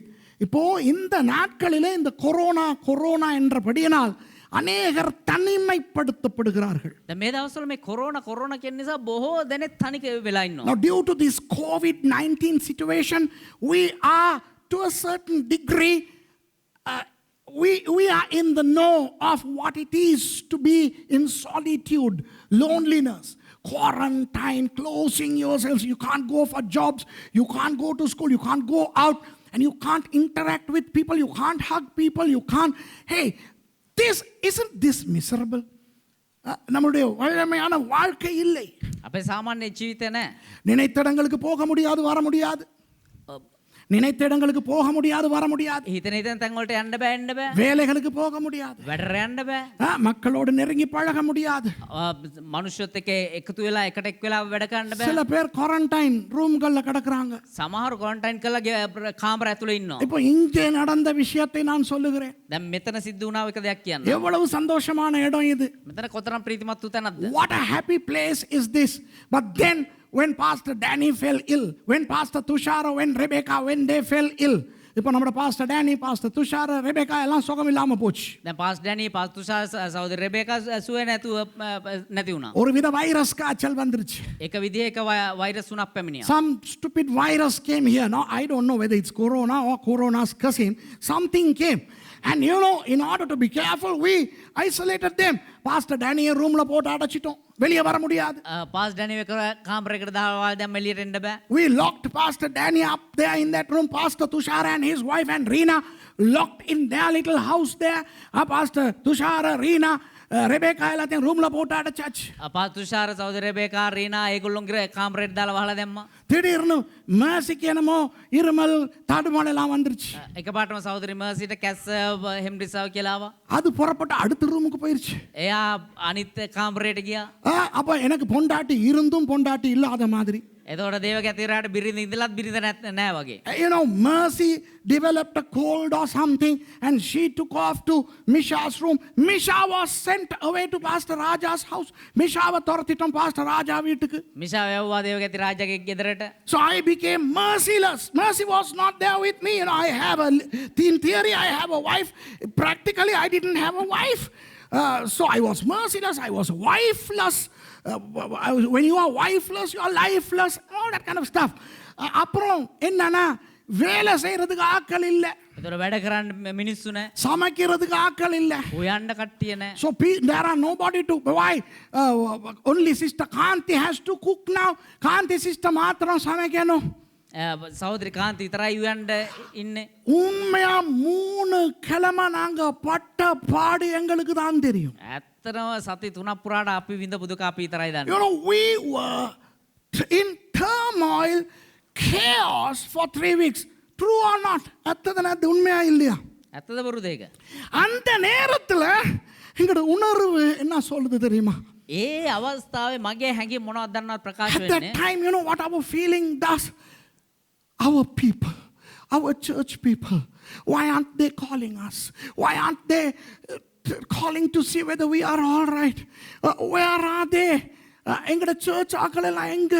කෝ මගේ සභාවේ මිනිස්සු. ஐயோ எங்களை யாரும் கால் பண்ண மாட்டாங்களா? අයියෝ අපිට කවුරුත් කතා කරන්නේ නැද්ද? நாங்க தின்னமா குடிச்சமான்னு பார்க்கிறதுக்கு யாரும் இல்லையா? අපි කෑවද බිව්වද කියලාවත් කවුරුත් හොයලා බලන්නේ அப்ப නැද්ද? சில நேரம் சில பேர் ஒவ்வொரு கிழமையும் கால் பண்ணுவாங்க. ඒතකොට සමහර වෙලාවට සමහරු කතා කරනවා. There are some of you who called us every week. Auntie, my goodness, all the time you are calling. இந்த ஆண்டி எல்லாம் எப்ப பார்த்தாலும் கால் பண்ணுவாங்க. මම ආන්ටි එහෙම හැම තිස්සෙම කතා කරනවා. அந்த ஒரு கால்ல எங்களுக்கு ஒரு பெரிய ஆறுதல். அப்பா ඒ දුරකථන ඇමතුමෙන් එකට සැනසීමක්. இன்னும் சில பேர் கால் பண்ணுவாங்க. சில பேர் கால் பண்ணுவாங்க. සමහර කෝල් දුරකථන ඇමතුම් ஆனா දෙනවා. எங்கட உள்ளம் ஏங்கும். ඒතකොට අපේ ඇතුළාන්තය සැනසෙනවා. You know, our hearts crave for our people. Oh, what about those people? They never call us. What about these people? They never call us. I mean, they don't know even if we die, they don't know. நம்ம செத்து போனாலும் அவங்களுக்கு தெரியாது. සමහරු අපි මැරුණත් ඔවුන් දන්නේ නැහැ. எங்களுக்கு தேத்தனி ஊத்த ஆள் இல்ல. අපිට තේ එකක් හදලා දෙන්න කවුරුත් නැහැ. சாப்பாடு சமைக்க ஆள் இல்ல. කෑම එකක් උයලා දෙන්න කවුරුත් නැහැ. மேல தான் டேனி இருக்கிறாரு. ஆனா டெலிபோன்ல தான் பேசிக்கிறோம். පාස් ඩැනි මේ උඩ තමයි ඉන්නේ දුරකථනෙන් තමයි අවුත් එක Pastor සම්බන්ධ වෙන්නේ. Danny lives upstairs, but we talk on the phone. You know what? One day, Reena, the little daughter of Tushara, said, I am going to jump off the window because I can't stay in this. And the kutti Reena, janalaala paanchi, நான் போறேன் நான் பாய போறேன் அப்படின்னு எல்லாம் சொல்லி எங்க ரீனா ඒතකොට කුඩා දැරිය රීනා ஆமா දවසක් தானே කිව්වා අයියෝ මට මේ කාමරේට වෙලා ඉන්න බෑ මම මේ ජනේලෙන් පැනලා යන්න යනවා කියලා. அப்ப நான் என்ன செய்வேன் அந்த கராஜுக்கு போயிட்டு கராஜில இருந்து இவங்களோட லவ் பண்ணிக்கிட்டு இருப்பேன் துஷாரோடையும் ரெபேக்காரோடையும் ரீனாவோடையும் இங்க இருந்து நான் பேசுவேன் அவங்களோட எப்படி இருக்கிறீங்க.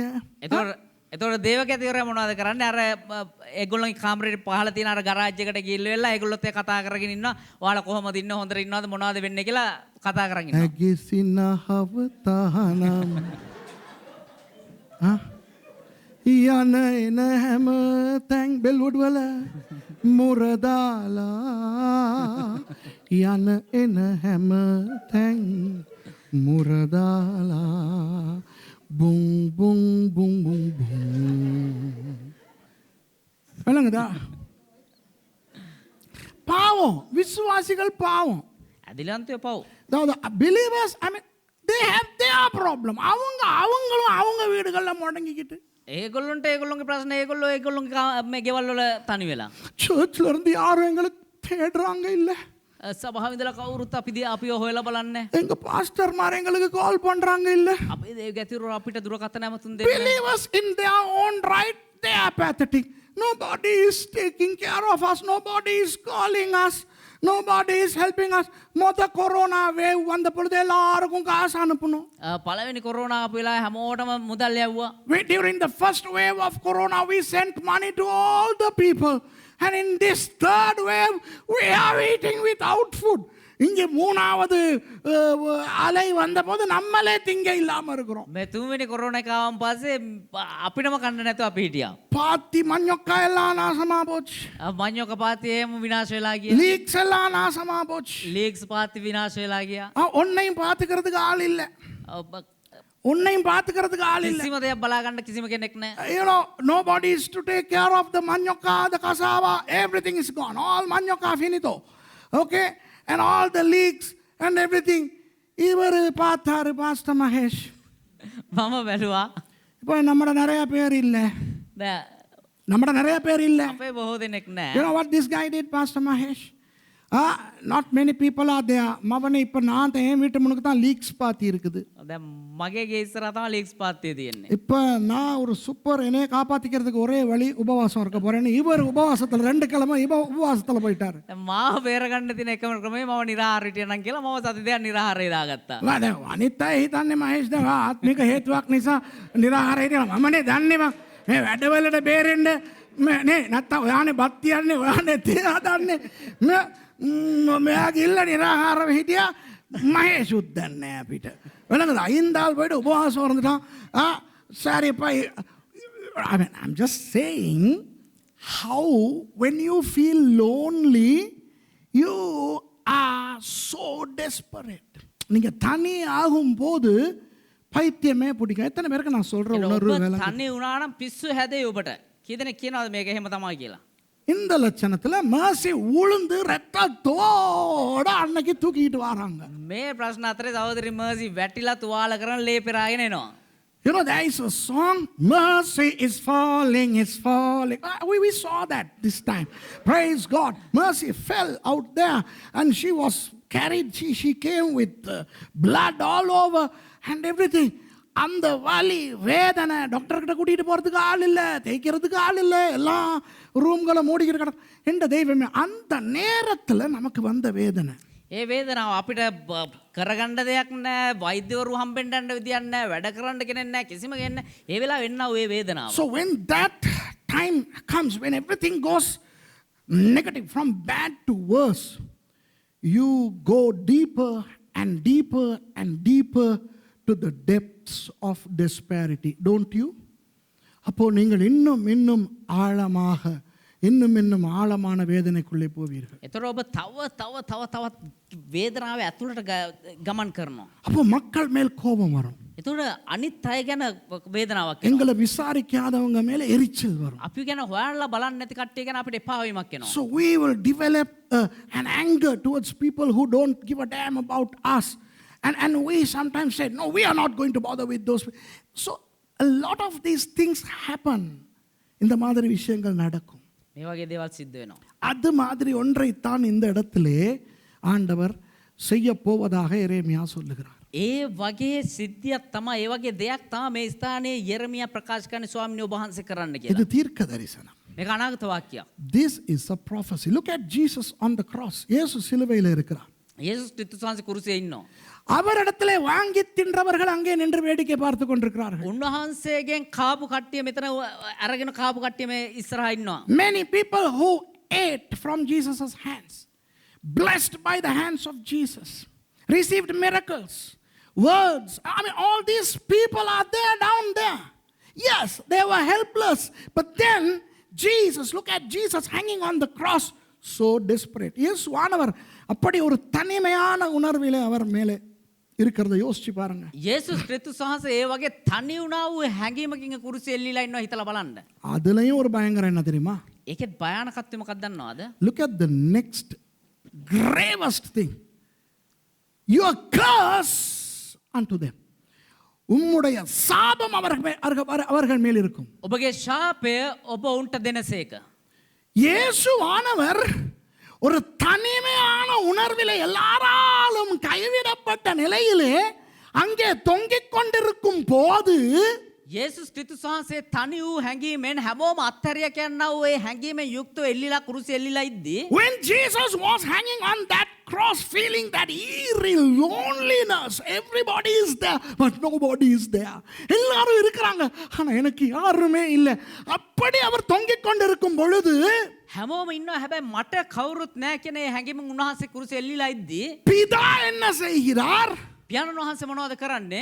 உலகத்தின் சாபங்களை எல்லாம் அவர் மேல் வைக்கிறார். ලෝකේ තිබෙනා සියලුම ශාපයන් උන්වහන්සේ මතට දමනවා. You know what the Father does?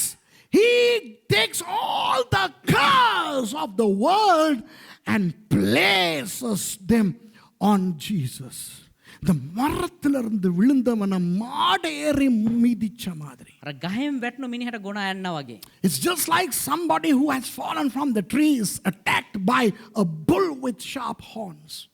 Jesus is already done with. I mean, he can be no more sad. He can be no more hurt. He can be no more depressed. Maximum. அதுக்கு மேல வேதனைப்பட அவரால முடியாது. ඊට වඩා වේදනාවක් විඳින්න බෑ. அதுக்கு மேல அவருக்கு மன அழுத்தம் வர முடியாது. ඊට වඩා උන්වහන්සේට ඒ මනස් වේදනාව මනස්තාපයක් එන්න බෑ. அப்படியே அவர் மேல சாபத்தை பிதா வைக்கிறார். එහෙම ඉද්දී උන්වහන්සේ මතර ශාපේ දමද්දී And the Father places all the curse of the word on Jesus. Imagine. இப்போ வேதம் என்ன சொல்லுகிறது? සුද බයිබලේ මොනවද කියන්නේ? 12 மணிக்கு முழு உலகமும் இருட்டானதாம். 12 වෙනි පැයදී මුළු ලෝකෙම අඳුරුණා කියලා. 12ට දවල් 12. දවල් 12ට. You know, at the 6th hour, or namely 12 o'clock noon, the world became dark, the Bible says. Now, wouldn't that hurt Jesus in its own right? அது இயேசுவானவரை பாதிக்காதா?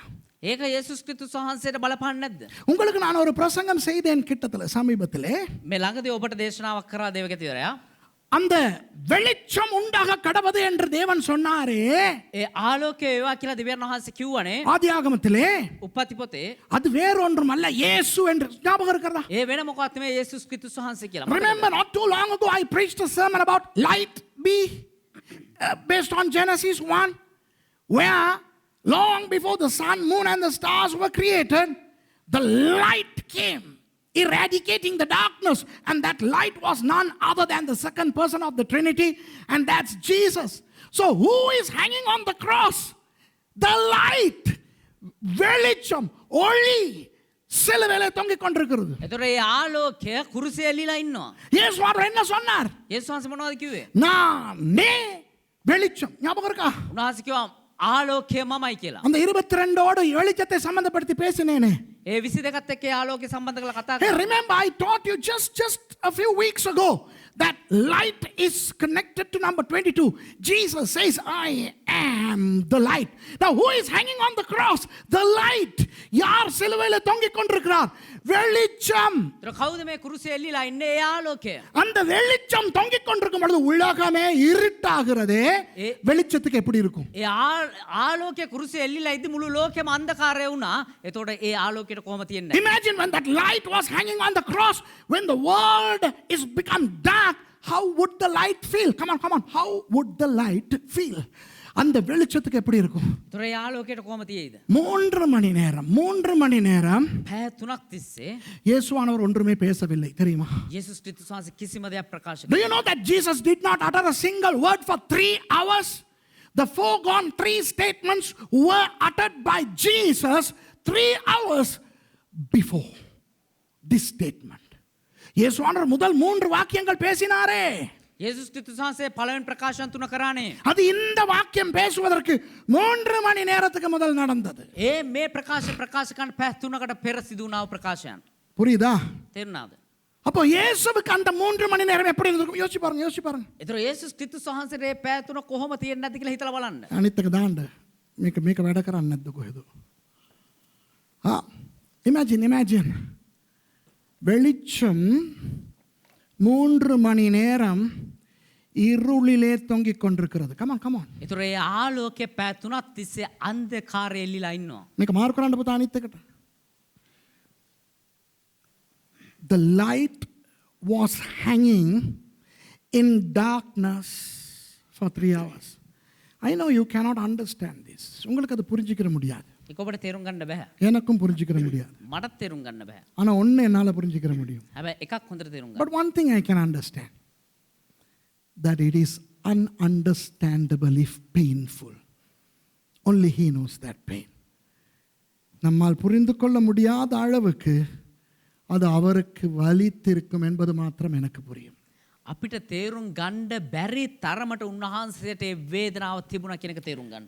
வெளிச்சம், ஐயோ, have you heard this statement ever before? If yes, put your hand up. இதை நீங்க இதுக்கு முதல்ல கேள்விப்பட்டிருக்கீங்க. அதாவது வெளிச்சம் 3 மணி நேரம் இருளிலே தொங்கிக் கொண்டிருக்கிறது என்ற அந்த வாக்கியம் இது வரைக்கும் கேள்விப்படாதவங்க மாத்திரம் கையை தூக்குங்க. කියන්නේ ආලෝකය පෑ 3ක් තිස්සේ අන්ධකාරයේ එල්ලිලා හිටිය කියනවා ඒ කාරණාව මීට කලින් අහපු නැති කට්ටිය අත උස්සන්න. If you have never heard this statement that the light was hanging in darkness for 3 hours. Have you never heard? If you haven't heard this statement, put your hand up. That's how painfully true this is. அவ்வளவு வேதனை. ඒ තරම් වේදනා සහගතයි. விளங்குதா? அதாவது ஒருவரை பார்த்து நீ அது இல்ல என்று காட்டினால் எப்படி இருக்கும்? ඒ කියන්නේ කෙනෙක්ව පෙන්නලා නුඹ එයා නෙවෙයි කියලා කිව්වොත් එහෙම කොහොම තියෙයිද? How would you feel if somebody is trying to prove you practically that you are not what you think you are? For example, you are a woman. මේ ඉන්නවා කාන්තාවක් ඉන්නවා. සිස්ටර් ඔයා කාන්තාවක්. සහෝදර නිංගවරු පෙන්. இப்போ உங்களை ஒரு பொம்பளை இல்ல மாதிரி ஃபுல்லா எல்லாமே காட்டுனா உங்களுக்கு எப்படி இருக்கும்? දැන් ඔබ එක කාන්තාවක් නෙවෙයි කියලා හැමෝම ඔබට දන්නවොත් ඔබට පෙන්නුවොත් එහෙම ඔබට කොහොම තියෙයිද? இது ஒரு சின்ன பால் பிரச்சனை. ஆண் பால் பெண் பால் பிரச்சனை. මේක ස්ත්‍රී පුරුෂ ප්‍රශ්නයක්. This is a minor gender issue. Now if you are surrounded by events that are trying to show you that you are not a woman, right? Or you are not a guy. உங்க புள்ள நீங்க பெத்த புள்ள ඔබේ දරුවා ඔබ වදාපු දරුවා உங்க புள்ள இல்லாத மாதிரி எல்லாம் நடந்துகிட்டு இருந்தா உங்களுக்கு எப்படி இருக்கும்? அதை தான் நான் சொல்றேன். ඔබේ දරුවෙක් නෙවෙයි වගේ හැසිරෙමින් හිටියන ඔබට කොහොම තියෙයිද ඒක? Not that child, but all things that are transpiring around tries to evidently show that your own child that you begot is not yours. How would you feel? How would you feel? உங்களுக்கு எப்படி இருக்கும்? வெளிச்சம் தொங்கிக் கொண்டிருக்கிறது 3 மணி நேரம் இருளிலே. ඒ ආලෝකයේ පෑ 3ක් තිස්සේ එල්ලිලා ඉන්න අන්ධකාරයේ. The light is hanging on the cross for 3 hours in darkness. My goodness. You know what the Bible says? வேதம் என்ன தெரியுமா சொல்லுது? බයිබලේ මොනවද දන්නවද කියන්නේ? தேவன் ஒளியா இருக்கிறார். දෙවියන් වහන්සේ ආලෝකයව සිටිනවා. அவருக்குள் எவ்வளவேனும் இருள் இல்லை. උන්වහන්සේටත් අන්ධකාරයට සම්බන්ධයක් නෑ උන්වහන්සේ තුල අබිත්තක්වත් අන්ධකාරය නෑ. God is a light and in him there is no darkness whatsoever, and that God is Jesus. If you don't believe that Jesus is God, shut the program and get out. This is for those who believe that Jesus is God. இயேசு தேவன் என்று நம்புகிறவர்களுக்கு மாத்திரம் தான் நான் பேசிக் கொண்டிருக்கிறேன். යේසුස් ක්‍රිස්තුස් වහන්සේ දෙවියන් වහන්සේ කියලා විශ්වාස කරන අයට විතරයි මම මේ කතා කරන්නේ. இயேசு தேவன் இல்லன்னு நினைக்கிறவன் இதுக்கு மேல நீ பார்க்காத ஆஃப் பண்ணிட்டு போ, அடுத்த ஞாயிற்றுக்கிழமை வா. යේසුස් ක්‍රිස්තුස් වහන්සේ දෙවියන් වහන්සේ නෙමෙයි කියන විශ්වාස කරන කිසිම කෙනෙක් මේ බාන්න එපා, වහලා දාලා යන්න ලබන සතිය බලන්න. ஏனென்றால் இயேசு தான் அந்த தேவன். ඇයි කියනවනේ යේසුස් වහන්සේ තමයි ඒ දෙවියන් වහන්සේ. Jesus is that God. Jesus is the light. In him there is no darkness. இயேசுவே ஒளி, அவருக்குள் துளி அளவேனும் இருள் இல்லை. උන්වහන්සේ තම ආලෝකය, උන්වහන්සේ තුල කිසිම බිනක්වත් අන්ධකාරය නැහැ. துளி அளவேனும் இருள் இல்லாத அந்த இயேசு 3 மணி நேரம் இருளிலே தொங்கிக் கொண்டிருந்தாரே, எப்படி இருந்திருக்கும்? තා සුළුවෙන්වත් අන්ධකාරය නැති ඒ ආලෝකය වන්නව යේසුස් ක්‍රිස්තුස් වහන්සේ අන්ධකාරය එල්ලිලා ඉන්න කොහොම තියෙන්නේ නැද්ද? How would he have felt the light hanging on the cross for 3 hours in the dark? I don't know how you feel. I can't bear it. எனக்கு தாங்க முடியல. මට මේක දරා ගන්න අමාරුයි. வெளிச்சம் தொங்கிக் கொண்டிருக்கிறது. ඒ ආලෝකය එල්ලිලා ඉන්නවා. அந்த நேரத்திலே ඒ වෙලාවේ இயேசு යේසුස් වහන්සේ பிதாவே என்று தேவனை அழைக்கவில்லை. පියාණනේ කියලා දෙවියන් වහන්සේව ඇමතුවේ නැහැ. Jesus does not call the Father Father. He does not call the Father Eli. Eli என்று அழைக்கவில்லை. ඒලි කියලා කතා කරේ නැහැ. ஏன் தெரியுமா?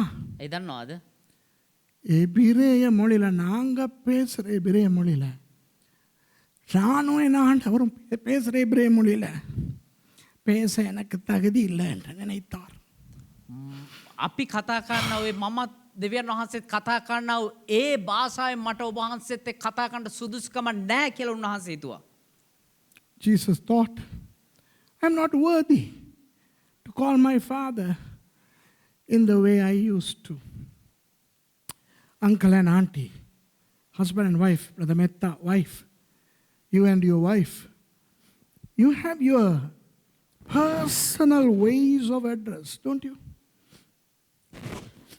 The way in which you just address just your wife, just your husband. புருஷன் பொஞ்சாதி மாதிரி யோசிச்சு பாருங்க. බිරිඳවරුන් සහ ස්වාම පුරුෂයන් හිතලා බලන්න. உங்க பொண்டாட்டிய உங்க புருஷனை ඔබේ බිරිඳව ඔබේ ස්වාම පුරුෂයාව நீங்க கூப்பிடுறதுக்குன்னு ஒரு சொல் வச்சிருப்பீங்க இல்லையா? ඔබ කතා කරන්න කියලා එක පදයක් ඒ කියන්නේ ඇමතුම් ක්‍රමයක් තියාගෙන නැති. உங்களுக்கு மட்டும்தான் அப்படி அவங்கள கூப்பிட முடியும். ඔබට පමණයි ඇයට හෝ ඔහුට එහෙම කතා කරන්න පුළුවන්. நான் மர்சியா மாக்கோன்னு கூப்பிடுறேன். සහෝදරි මර්සිව දේවගතිරයා මාකෝ කියලා කතා කරනවා. வேற யாரும் அவளை அப்படி கூப்பிட முடியாது. වෙන කාටවත් එහෙම කතා කරන්න බෑ ඇයට. I call Mercy Marco. Nobody can call her like that. That's my personal lingo to my wife. என் பொண்டாட்டிக்கு நான் பேசுற சொல்லது. ඒක දේවගතිරයා ඔහුගේ බිරිඳ කතා කරනවා ඒ ඇමතුම් පදයක්. அப்போ அவ்வி என்று இயேசு பிதாவை அழைப்பது அவ்வி. අවී කියලා එතකොට පියාණන් වහන්සේට යේසුස් වහන්සේ කතා කරන ආකාරයෙන් Every time Jesus addressed God அவ்வி, only Jesus can call the Father that way. இயேசுவானவர் மாத்திரமே அவரை அவ்வி என்று அழைக்கலாம். යේසුස් වහන්සේට පමණයි උන්වහන්සේට පියාණන් වහන්සේට අවී කියලා කතා කරන්න පුළුවන්. நான் எப்படி கூப்பிடுவேன்? අපි නම් කොහොමද කතා කරන්නේ? நானா දේවගතිරයා කොහොමද කතා කරන්නේ? அவ்ஹஷ்மைம் அப்படிதான் நான் கூப்பிடுவேன். ඒ කිව්වා ආකාරයෙන් තමයි කතා කරන්නේ. I address the Father as Avhashmaim. Yes, He is my Father. I know that. I know theology. Don't try to teach me theology.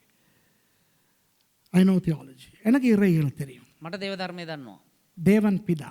දෙවියන් වහන්සේ තමයි පියාණන් වහන්සේ. நாம் எல்லாரும் தேவனுடைய பிள்ளைகள். අපි හැමෝම දෙවියන් වහන්සේගේ දරුවෝ. நாங்கள் எல்லாருமே தேவனுக்கு பிரேஃபோஸ், பைடியா, நேப்பியோஸ், மற்ற என்னது டெக்னான் அண்ட் ஹுயோஸ். අපි හැමෝම ටෙක්නොන් හුයෝස් පීඩියා ඒ අක්කරෙන් අර කුඩා දරුවෝ. ஆனால் நாம் யாருமே இயேசு அல்ல. හැබැයි අපි කවුරුත් යේසුස් වහන්සේ නෙවෙයි. But we are not Jesus. Only Jesus can call the Father அவ்வி. இயேசு மாத்திரமே அவரை அவ்வி என்று அழைக்கலாம். ඒතර යේසුස් වහන්සේට පමණයි උන්වහන්සේට පියාණන් වහන්සේට අවී කියලා කතා කරන්න පුළුවන්. இயேசு நினைக்கிறாரு යේසුස් වහන්සේ හිතනවා அவர் அவ்வின்னு கூப்பிடுற தகுதி எனக்கு இல்லை. වහන්සේට අවී කියලා කතා කරන්න මට සුදුසුකම නැහැ කියලා. I don't have worthiness to call my father அவ்வி. யோசிங்க, හිතලා බලන්න. எவ்வளவு பாவம். කොච්චර පවුද? Imagine how sorrowful was Jesus. அப்ப ஏலின்னு கூப்பிட்டுருக்கலாமே. එහෙමනම් එලි කියලා කතා කරන්න පුළුවන් නේ. At least he could have, if not Avi, he could have called him Eli in Hebrew. எபிரேய மொழியில பேசியிருக்கலாமே. හෙබ්‍රේය භාෂාවෙන් කතා කරන්න පුළුවන්කම තිබුණා නේ. எலோய் என்று அழைக்கிறார். එලෝහි කියලා උන්වහන්සේ எலோய், எலோஹி நெவை, எலோய். එලෝයි. He called the Father Eloi. Do you know why? I am not even a Jew now. நான் ஒரு யூதன் கூட இல்லை. ඇයි කියනවා මම දැන් යුදෙව්වෙක්වත් නෙවෙයි. எபிரேய மொழிய பேசுறதுக்கு கூட எனக்கு தகுதி இல்லை. හෙබ්‍රේය භාෂාවෙන් කතා කරන්න තරම්වත් මට දැන් සුදුසුකමක් නැහැ. I am not even worthy to talk to you in Hebrew. I am as good as a stranger. நான் ஒரு புறஜாதியான். මම එක අන්‍ය ජාතිකයෙක්.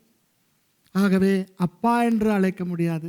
එනිසා මට පියාණනි කියලා කතා කරන්න බෑ. எபிரேய மொழியிலே எலி என்று அழைக்க முடியாது. හෙබ්‍රේය භාෂාවෙන් ඒලි කියලා කතා කරන්න බෑ. I can't call you Avi, my father.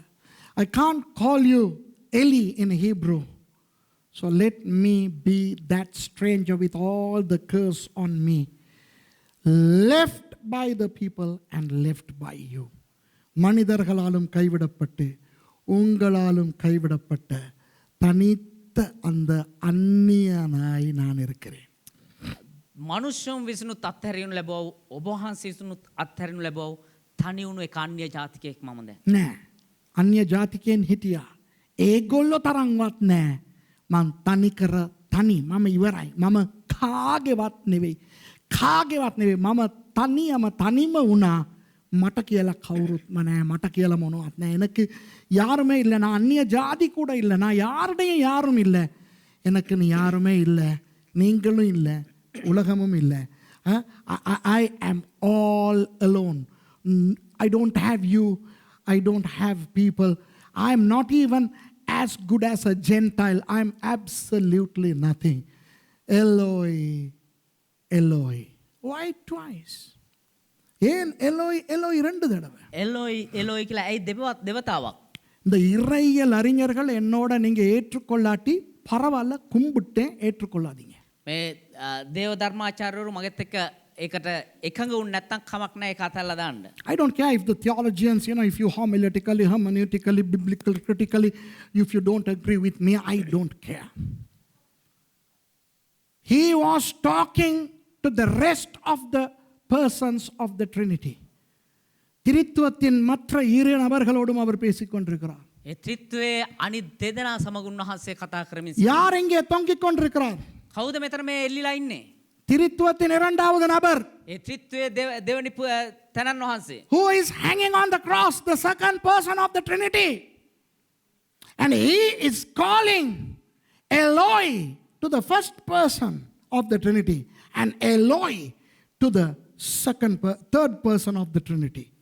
அவர் முதலாவது எலோய் என்று சொல்லும் பொழுது උන්වහන්සේ පළමු කොට එලෝයි කියලා ප්‍රකාශ කරද්දී திருத்துவத்தின் முதலாவது நபருக்கும் ත්‍රිත්වයේ ඒ පළවෙනි තනන් වහන්සේටත් இரண்டாவது தடவை எலோய் என்று சொல்லும் பொழுது දෙවනි වතාවට එලෝයි කියලා උන්වහන්සේ ප්‍රකාශ කරද්දී திருத்துவத்தின் மூன்றாவது நபருக்கும் பேசுகிறார். ඒ ත්‍රිත්වයේ තුන්වෙනි තනන් වහන්සේටත් කතා කරනවා. ஞானஸ்நானத்தின் போது බෞතිස්මය ලබද්දී அவர் ஞானஸ்நானம் பெற்று கரையேறும் பொழுது උන්වහන්සේ බෞතිස්මය ලබලා ජලයෙන් ඉහළට මතුවෙද්දී when he alighted from the river Jordan subsequent to the baptism, the heaven opened, the Father spoke, and the Holy Spirit came on him in the form of a dove. வானம் திறவுண்டது, பிதா பேசினார். මේ අහස විවෘත වුණා, පියාණන් වහන්සේ කතා කරා. பரிசுத்த ஆவியானவர் புறாவடிவிலே அவர் மேல் வந்தார். සුදාත්මයන් වහන්සේ පරවීකු ආකාරයෙන් උන්වහන්සේ මතට පැමිණියා. இப்போ பரிசுத்த ஆவியானவர் அவரை விட்டு போய்விட்டார். දැන් සුදාත්මයන් වහන්සේත් උන්වහන්සේව අතහැර ගියා. பிதா இந்த சாபத்தை தன்மேல் சுமந்து கொண்டிருக்கின்ற அவரை பார்க்க முடியாமல் அடுத்த பக்கம் திரும்பி விட்டார். පියාණන් වහන්සේත් මේ පාපය දරාගෙන ඉන්නව ඒ උන්වහන්සේ දිහා බලන්න බැරුව අහක බලාගත්තා. Now the Holy Spirit departed him, and the Father, unable to look at this person with all the curse of the world, turned away from him. And for the first and the only time in history of God, the second person of the Trinity was left all alone with full of agony and curse on him. முதலாவது தேவனுடைய சரித்திரத்திலே දෙවියන් වහන්සේගේ ඉතිහාසය තුල முதலாவது தடவையாக පළමු වතාවට திருத்துவத்தின் இரண்டாவது நபர் தனிப்பட்டது மாத்திரமல்ல, ඒ ත්‍රිත්වයේ දෙවනි තනන් වහන්සේ තනි වුණා විතරක් නෙවෙයි. அவர் மேலே வேதனையும் சாபமும் பாவமும் சுமத்தப்பட்டிருக்கிறது. උන්වහන්සේ මත ඒ වේදනාව ශාපයත් පාපයත් දරාගෙන සිටිනවා. இதெல்லாம் நடக்கும் என்று அவருக்கு தெரியும். මේ සියල්ල සිදු වෙනවා කියලා උන්වහන්සේ දන්නවා. ஆனால் அனுபவம் இல்லை. හැබැයි ඒකේ අත්දැකීමක් He නැහැ. knew all these things are going to happen, but he had no experience of this. And when he experienced it, he could not take it. அதை அனுபவித்த பொழுது அவரால் அதை தாங்க முடியவில்லை. ඒක අත්දැකීදී උන්වහන්සේට ඒක දරා ගන්න බැරි වුණා. அவர் சொல்றார், எலோய் எலோய், பிதாவே, பரிசுத்த ஆவியானவரே. එනිසා එලෝයි එලෝයි පියාණනි සුදාත්මයන් වහන්සේ. So he's saying, Eloi, Eloi, who? To the Father and to the Holy Spirit, to both of who he is addressing not as Father, but as God. அந்த ரெண்டு பேரும் எப்படி அழைக்கிறார்? அப்பா என்று அல்ல.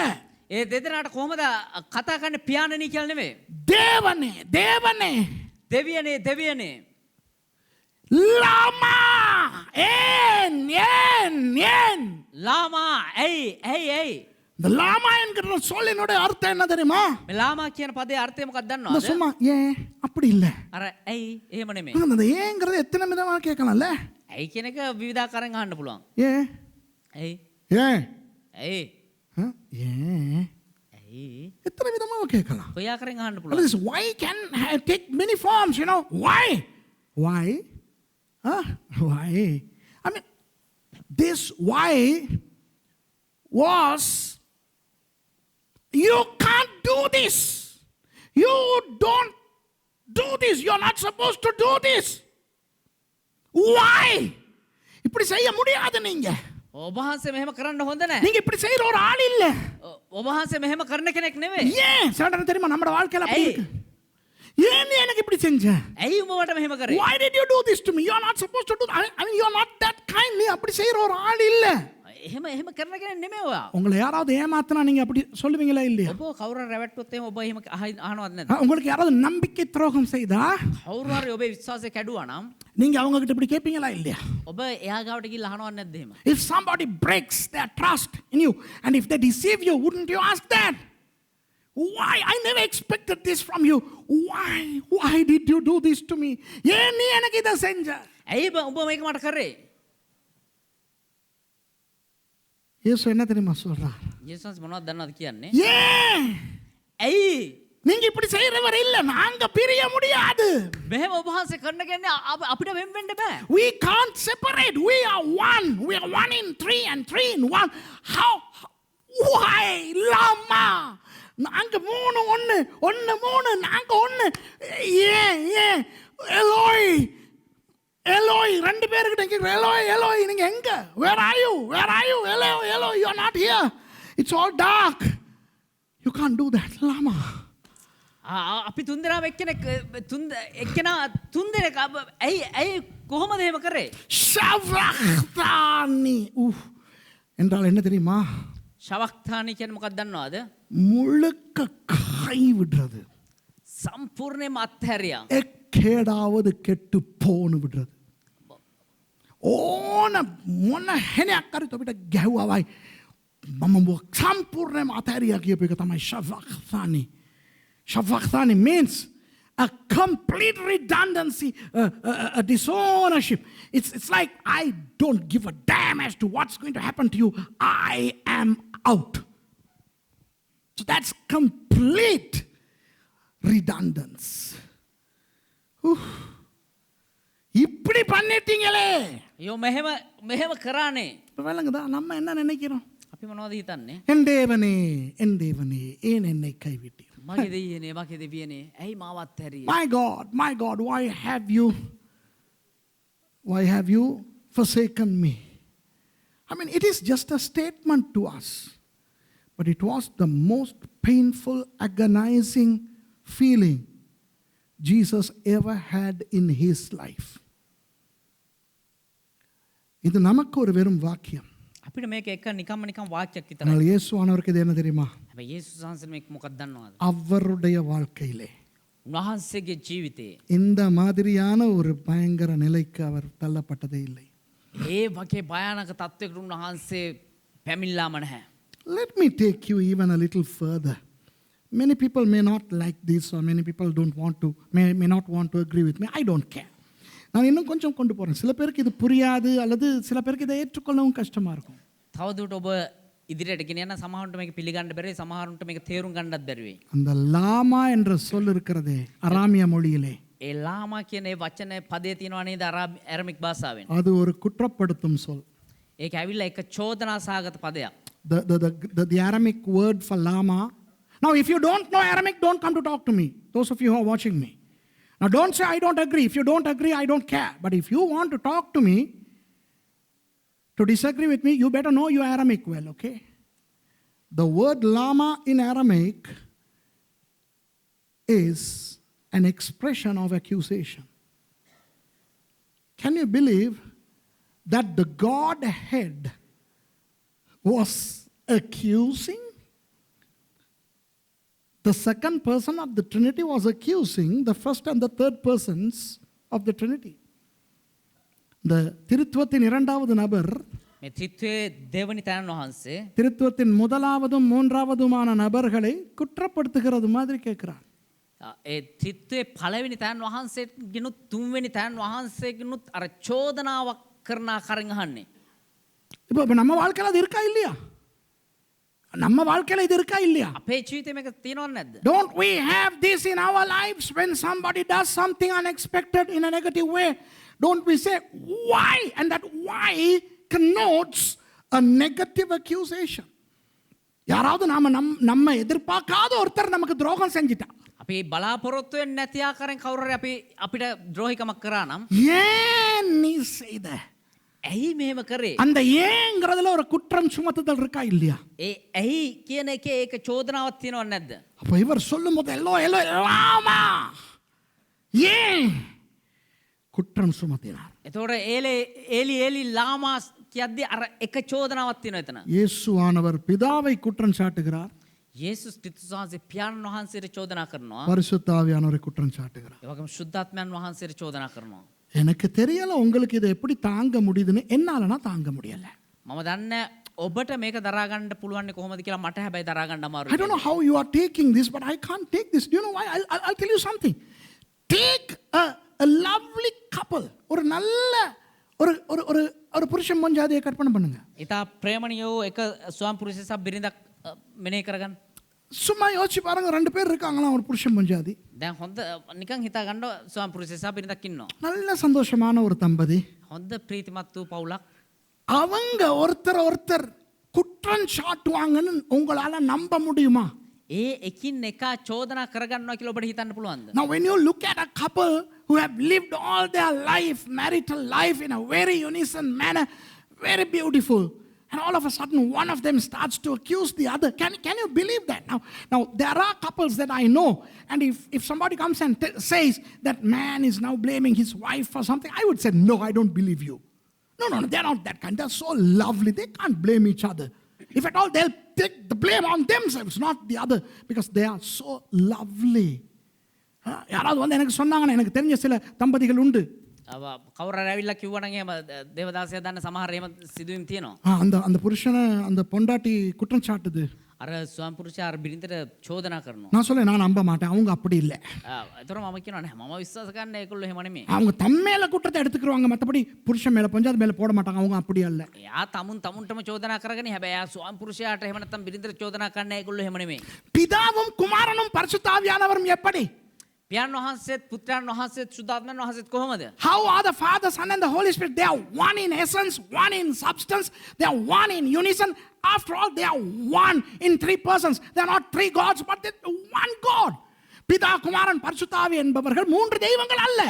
පියාණන් වහන්සේත් පුත්‍රයන් වහන්සේ ශුද්ධාත්මයන් වහන්සේත් කියන්නේ දෙවිවරු 3 දෙනෙක් නෙවෙයි. ஒரே தேவன்.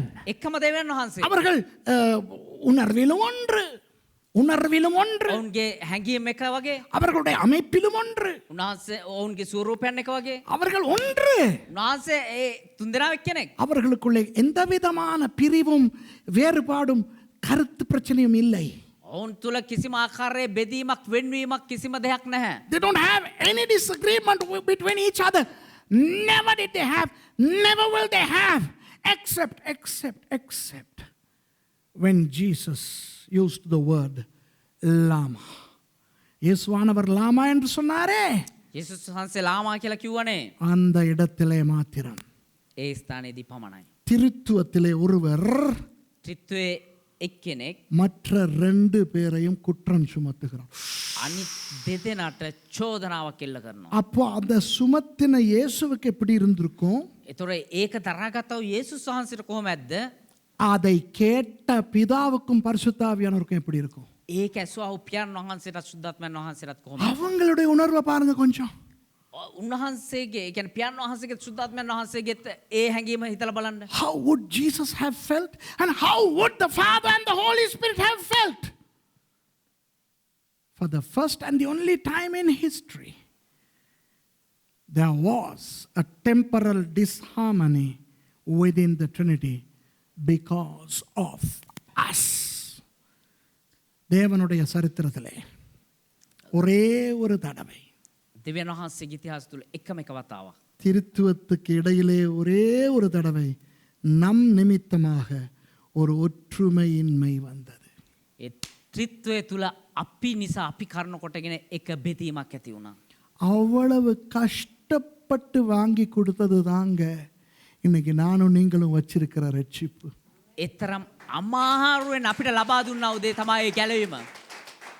The salvation you and I have received has been wrought to us with such painful agony.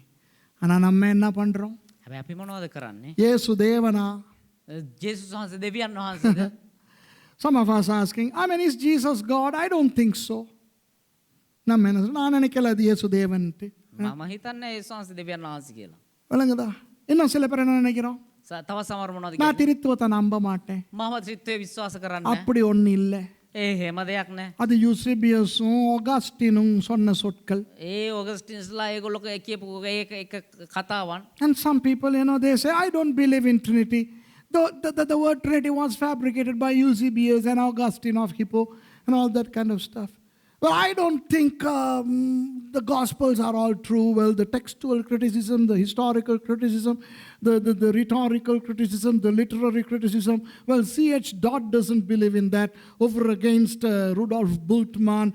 But then Weizmann says something. I mean, this is all nothing but crap. Shit. Sorry.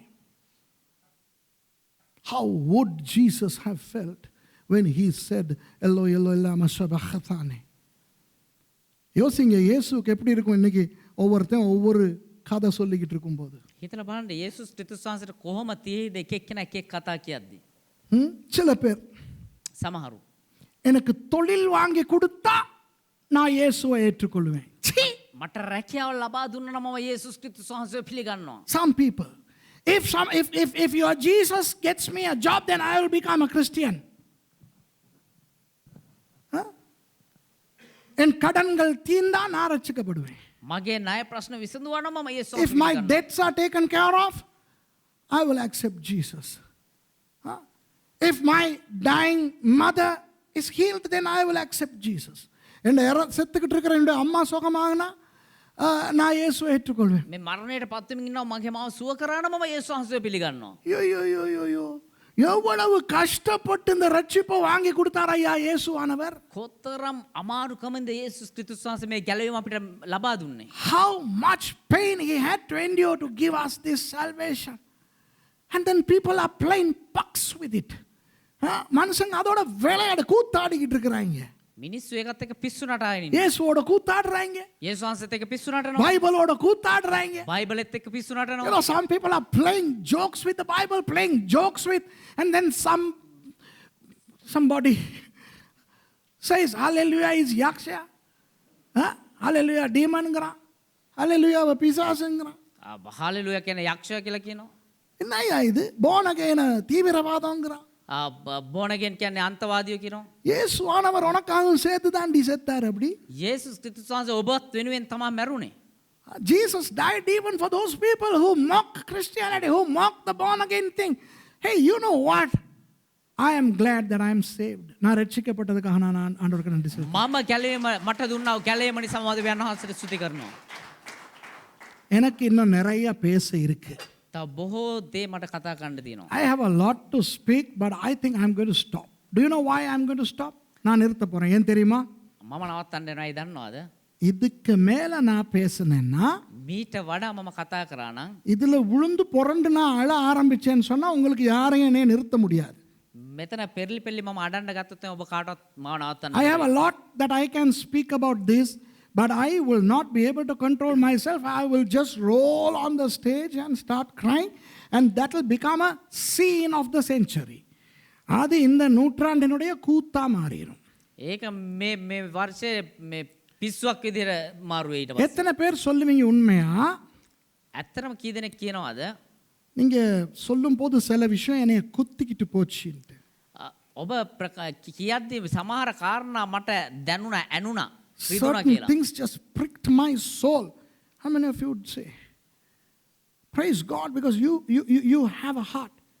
But honestly, I shared about 8 to 10% of what I was planning to share. ஆனால் உண்மையாக நான் இன்னைக்கு வந்து உங்களோட பேசுனது நான் பேச நினச்சிக்கிட்டு வந்ததனுடைய ஒரு 8க்கும் 10க்கும் இடையில வீதம், அவ்வளவுதான். ඇත්තරම මම ඔබත් එක්ක අද ප්‍රකාශ කරේ මම ප්‍රකාශ කරන්න ආවා දේවලින් 10ත් 8ත් අතර ප්‍රමාණයක් තමයි. அதுக்கு மேலே என்னால் பேச முடியாதுன்னு எனக்கு தெரிஞ்சனால நான் நிப்பாட்டுறேன். ඊට වඩා මීට වඩා මට කතා කරන්න බෑ කියලා මම දන්න නිසා මම නවත්තා. I'm stopping because I cannot handle this.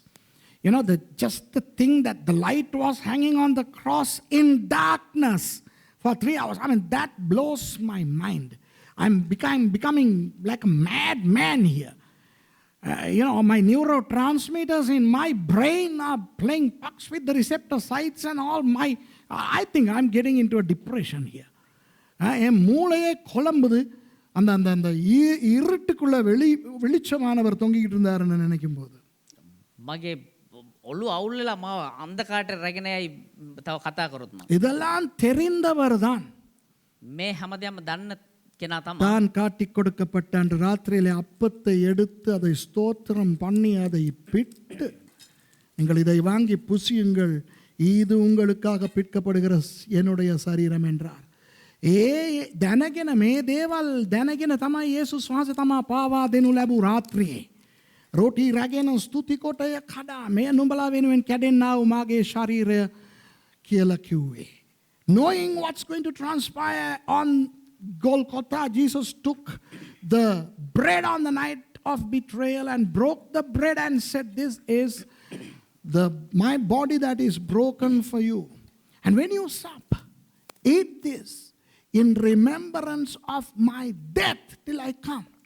நீங்கள் இதை சாப்பிடும் போது நான் வரும் அளவும் என்னுடைய மரணத்தை தெரிவிக்கும்படி இதை செய்யுங்கள் என்றார். මේ අනුභව කරන විට මාගේ මරණය සිහි කරන්න මා පැමිණෙන තෙක් කියලා යේසුස් වහන්සේ කිව්වා. இவ்வளவு வேதனை, அந்த சரீரம் நமக்கு பிஸ்கட் தான் உடையுது. අපි අපේ ශරීරයේ බිස්කට් එකක් විදිහට නෑ අපි මෙතන බිස්කට් එකක් කරා. We are breaking some biscuit, you know. But it was the body of Jesus. Remember when I preached about the blood of Jesus, I explained how inside his hematidrosis condition caused the blood vessels to collapse and he was bleeding. His sweat fell on the floor as huge drops of blood. Dr. Luke says that in 22:44. Remember that? வைத்தியரான லூக்கா 22 அதிகாரம் 44 வசனத்திலே அவர் என்ன சொல்லுகிறார்? වෛද්‍යෝ Luke තුමා 22 වෙනි පරිච්ඡේදයේ 44 වෙනි පදේ මොනවද කියන්නේ? அவர் சொல்லுகிறார், இயேசுவினுடைய அந்த உள் இந்திரியங்கள் எல்லாம் வெந்து அது ரொம்ப அதிகமாகி இரத்த நாளங்கள் உடைந்து அவருடைய அந்த ஹெமாட்டிட்ரோசிஸ் என்ற நிலை அவருக்கு வந்து அவருடைய வியர்வை இரத்தத்தின் பெருந்துளிகளாய் விழுந்தன.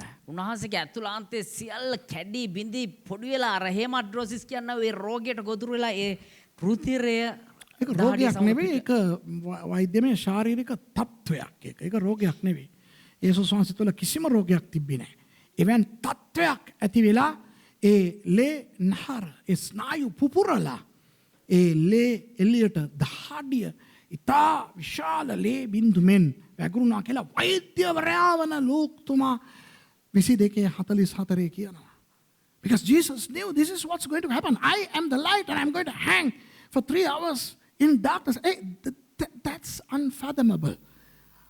வெளிச்சமாகிய நான் இருளிலே 3 மணி நேரம் தொங்க போகிறேன். ஐயோ, அதை நினைக்கவே என்னால முடியல. ආලෝකේ වන්නා මම අන්ධකාරයේ පැතුණත් තිස්සේ එල්ලිලා ඉන්න යනවා. ඒක හිතන්නවත් බැරි දෙයක්.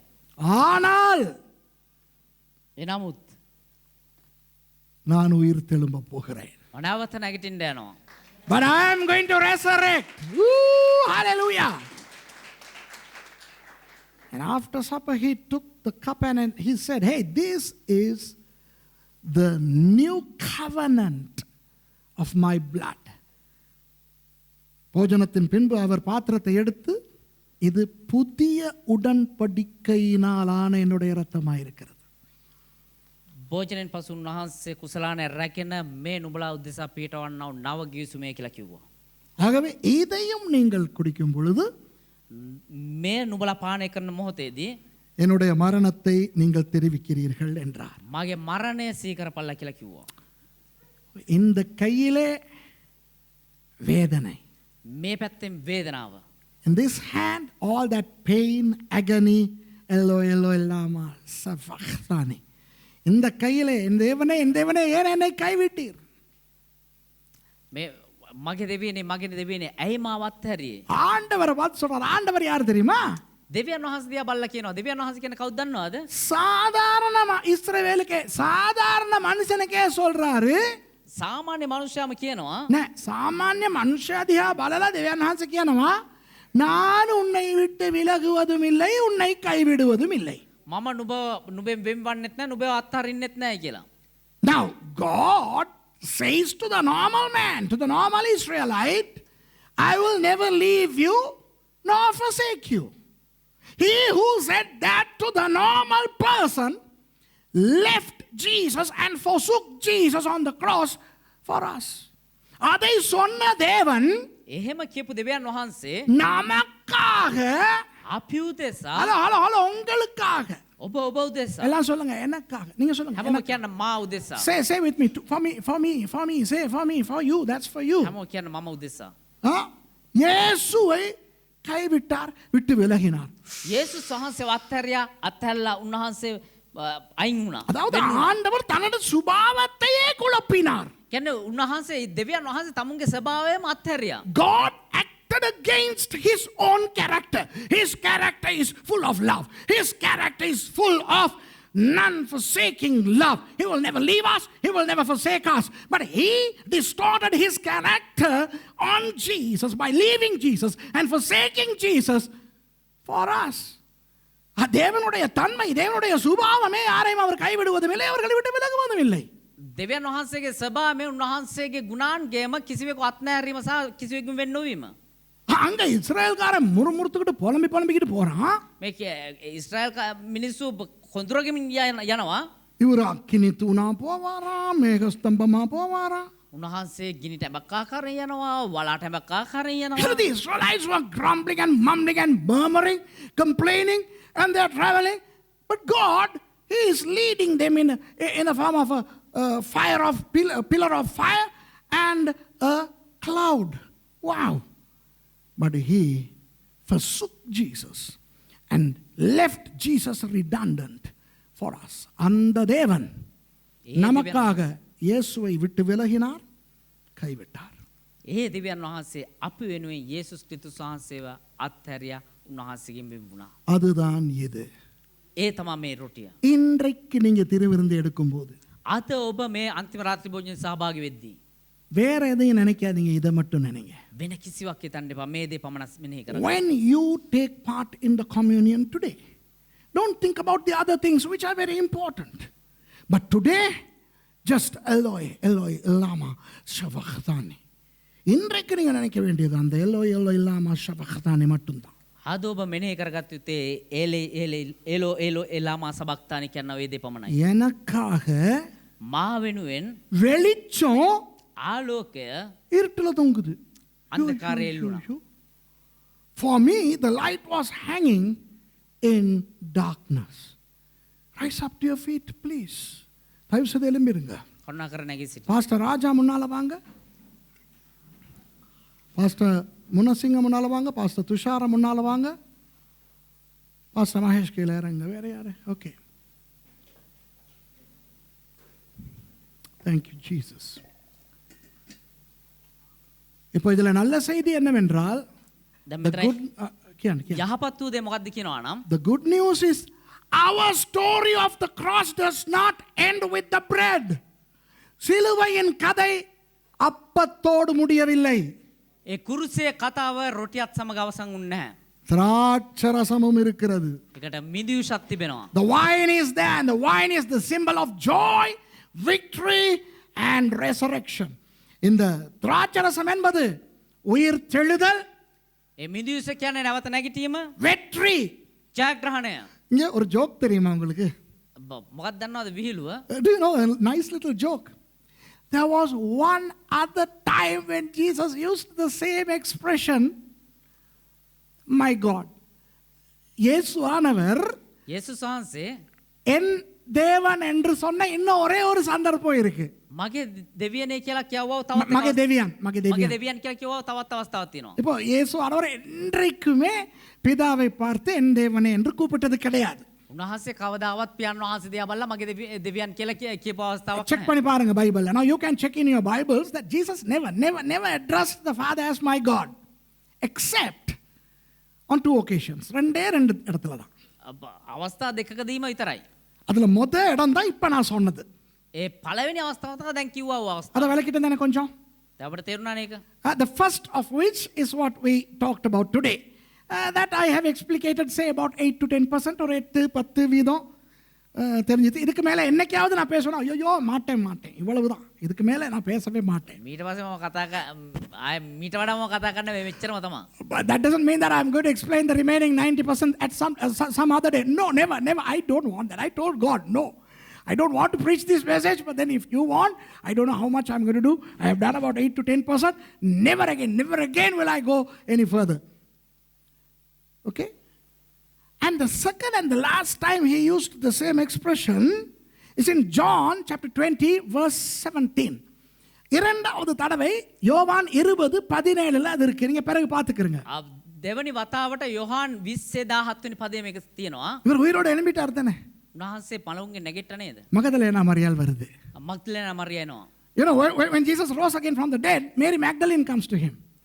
I don't know whether she tried to touch him. I don't know. Maybe she tried to hug him or whatever. I don't know. அந்த மகதலேனா மரியாள் இவரை தொட பார்த்துச்சா அல்லது கட்டி பிடிக்க பார்த்துச்சா எனக்கு தெரியல.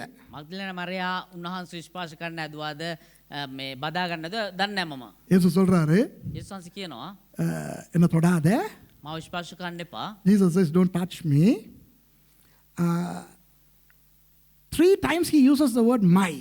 3 தடவை என்னுடைய என்று அவர் சொல்லுகிறார். උන්වහන්සේ 3 වතාවක් මගේ කියලා ප්‍රකාශ කරනවා. இவளுக்கு சொல்றாரு, මට කියනවා போய் என்னுடைய சகோதரர்களுக்கு சொல்லு நான் உயிரோட எழும்பிட்டேன்ட்டு.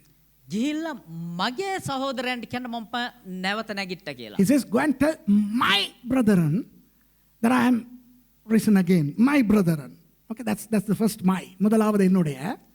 පළමු වතාවට පාවිච්චි කරනවා මගේ කියලා. என்ன தொடாத, நான் இன்னும் பிதாவினிடத்துல ஏறி போகல.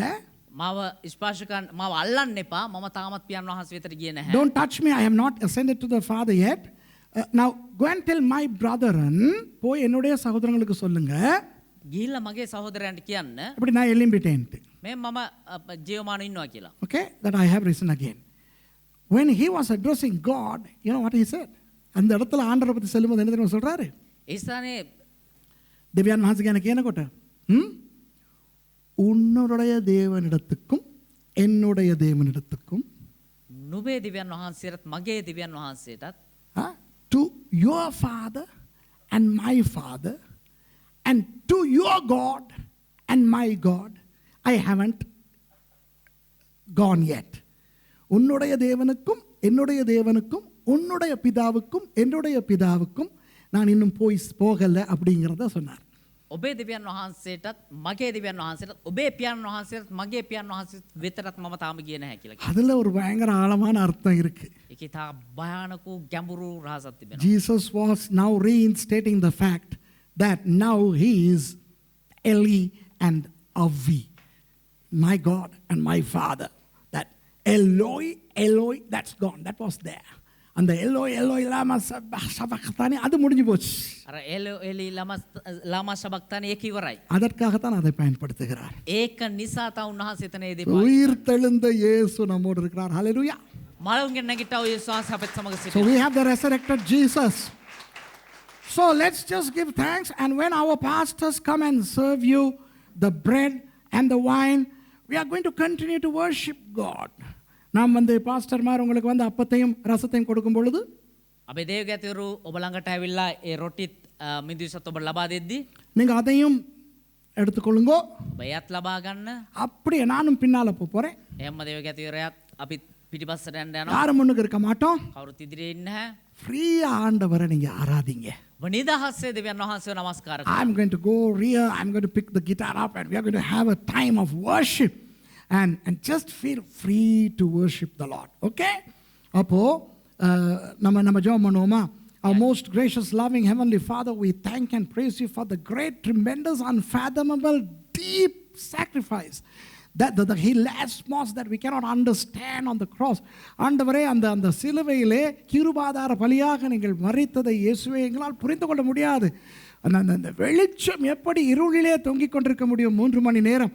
ஆண்டவரே இது ஒரு பெரிய பெரிய பெரிய ஒரு பயங்கரமப்பா, அவ்வளவு கஷ்டப்பட்டு நீங்கள் சம்பாதித்து எங்களுக்கு கொடுத்த ரட்சிப்புக்காக உங்களுக்கு நன்றி செலுத்துகிறேன். කොහොමද ස්වාමිනේ ආලෝකයේ අන්ධකාරයේ එල්ලීගෙන ඉන්න පුළුවන් වෙන්නේ? ඒක බෑ ස්වාමිනේ, ඒක විද්‍යානුකූලවත් බෑ, ස්වභාවිකවත් බෑ, ආත්මිකවත් බෑ. නමුත් ඒ බැරි දේ ඔබ වහන්සේ කරා. මොනතරම් වේදනා සාගත දෙයක්ද ඔබ වහන්සේ කරේ, මොනතරම් වටිනා ගැලවීමක්ද ඔබ වහන්සේ අපට ලබා දුන්නේ. එහෙනම් ස්වාමිනේ අපි අද ඔබ වහන්සේගේ ශුද්ධ වූ මේසයට සහභාගී වෙන විට ස්වාමිනේ මෙය අපි සිහි කරගෙන ඔබ වහන්සේට ස්තුති පූර්වව අපි නමස්කාර කරනවා. ස්තුතිය ඔබ වහන්සේ අපට දුන්න ගැලවීම නිසා, ස්තුතිය ඔබ වහන්සේ අපට දීප මේ ප්‍රස්තාව නිසා. நீங்கள் எங்களுக்கு கொடுத்த ரட்சிப்புக்காய் நன்றி, நீங்கள் எங்களுக்கு கொடுத்த இந்த சந்தர்ப்பத்துக்காய் நன்றி. Lord, we thank you for the wonderful salvation which you have given us. We thank you for all the blessings that you have blessed us. So Lord, now I pray that you would prepare all of us to worship you in spirit and in truth. ஆண்டவரே, உங்களை ஆவியோடும் உண்மையோடும் தொழுது கொள்ள எங்களை தயார்படுத்தும்படி நான் ජෙබිக்கிறேன். ආත්මයෙන් සහ සැබෑකමෙන් ඔබ වහන්සේට නමස්කාර කරන්න. ඔබ වහන්සේ අපට උපකාර කළ මෑණව ස්වාමීනේ, යේසුස් වහන්සේගේ නාමයෙන්, යේසුස්ගේ නාමத்திலே, in the name of Jesus.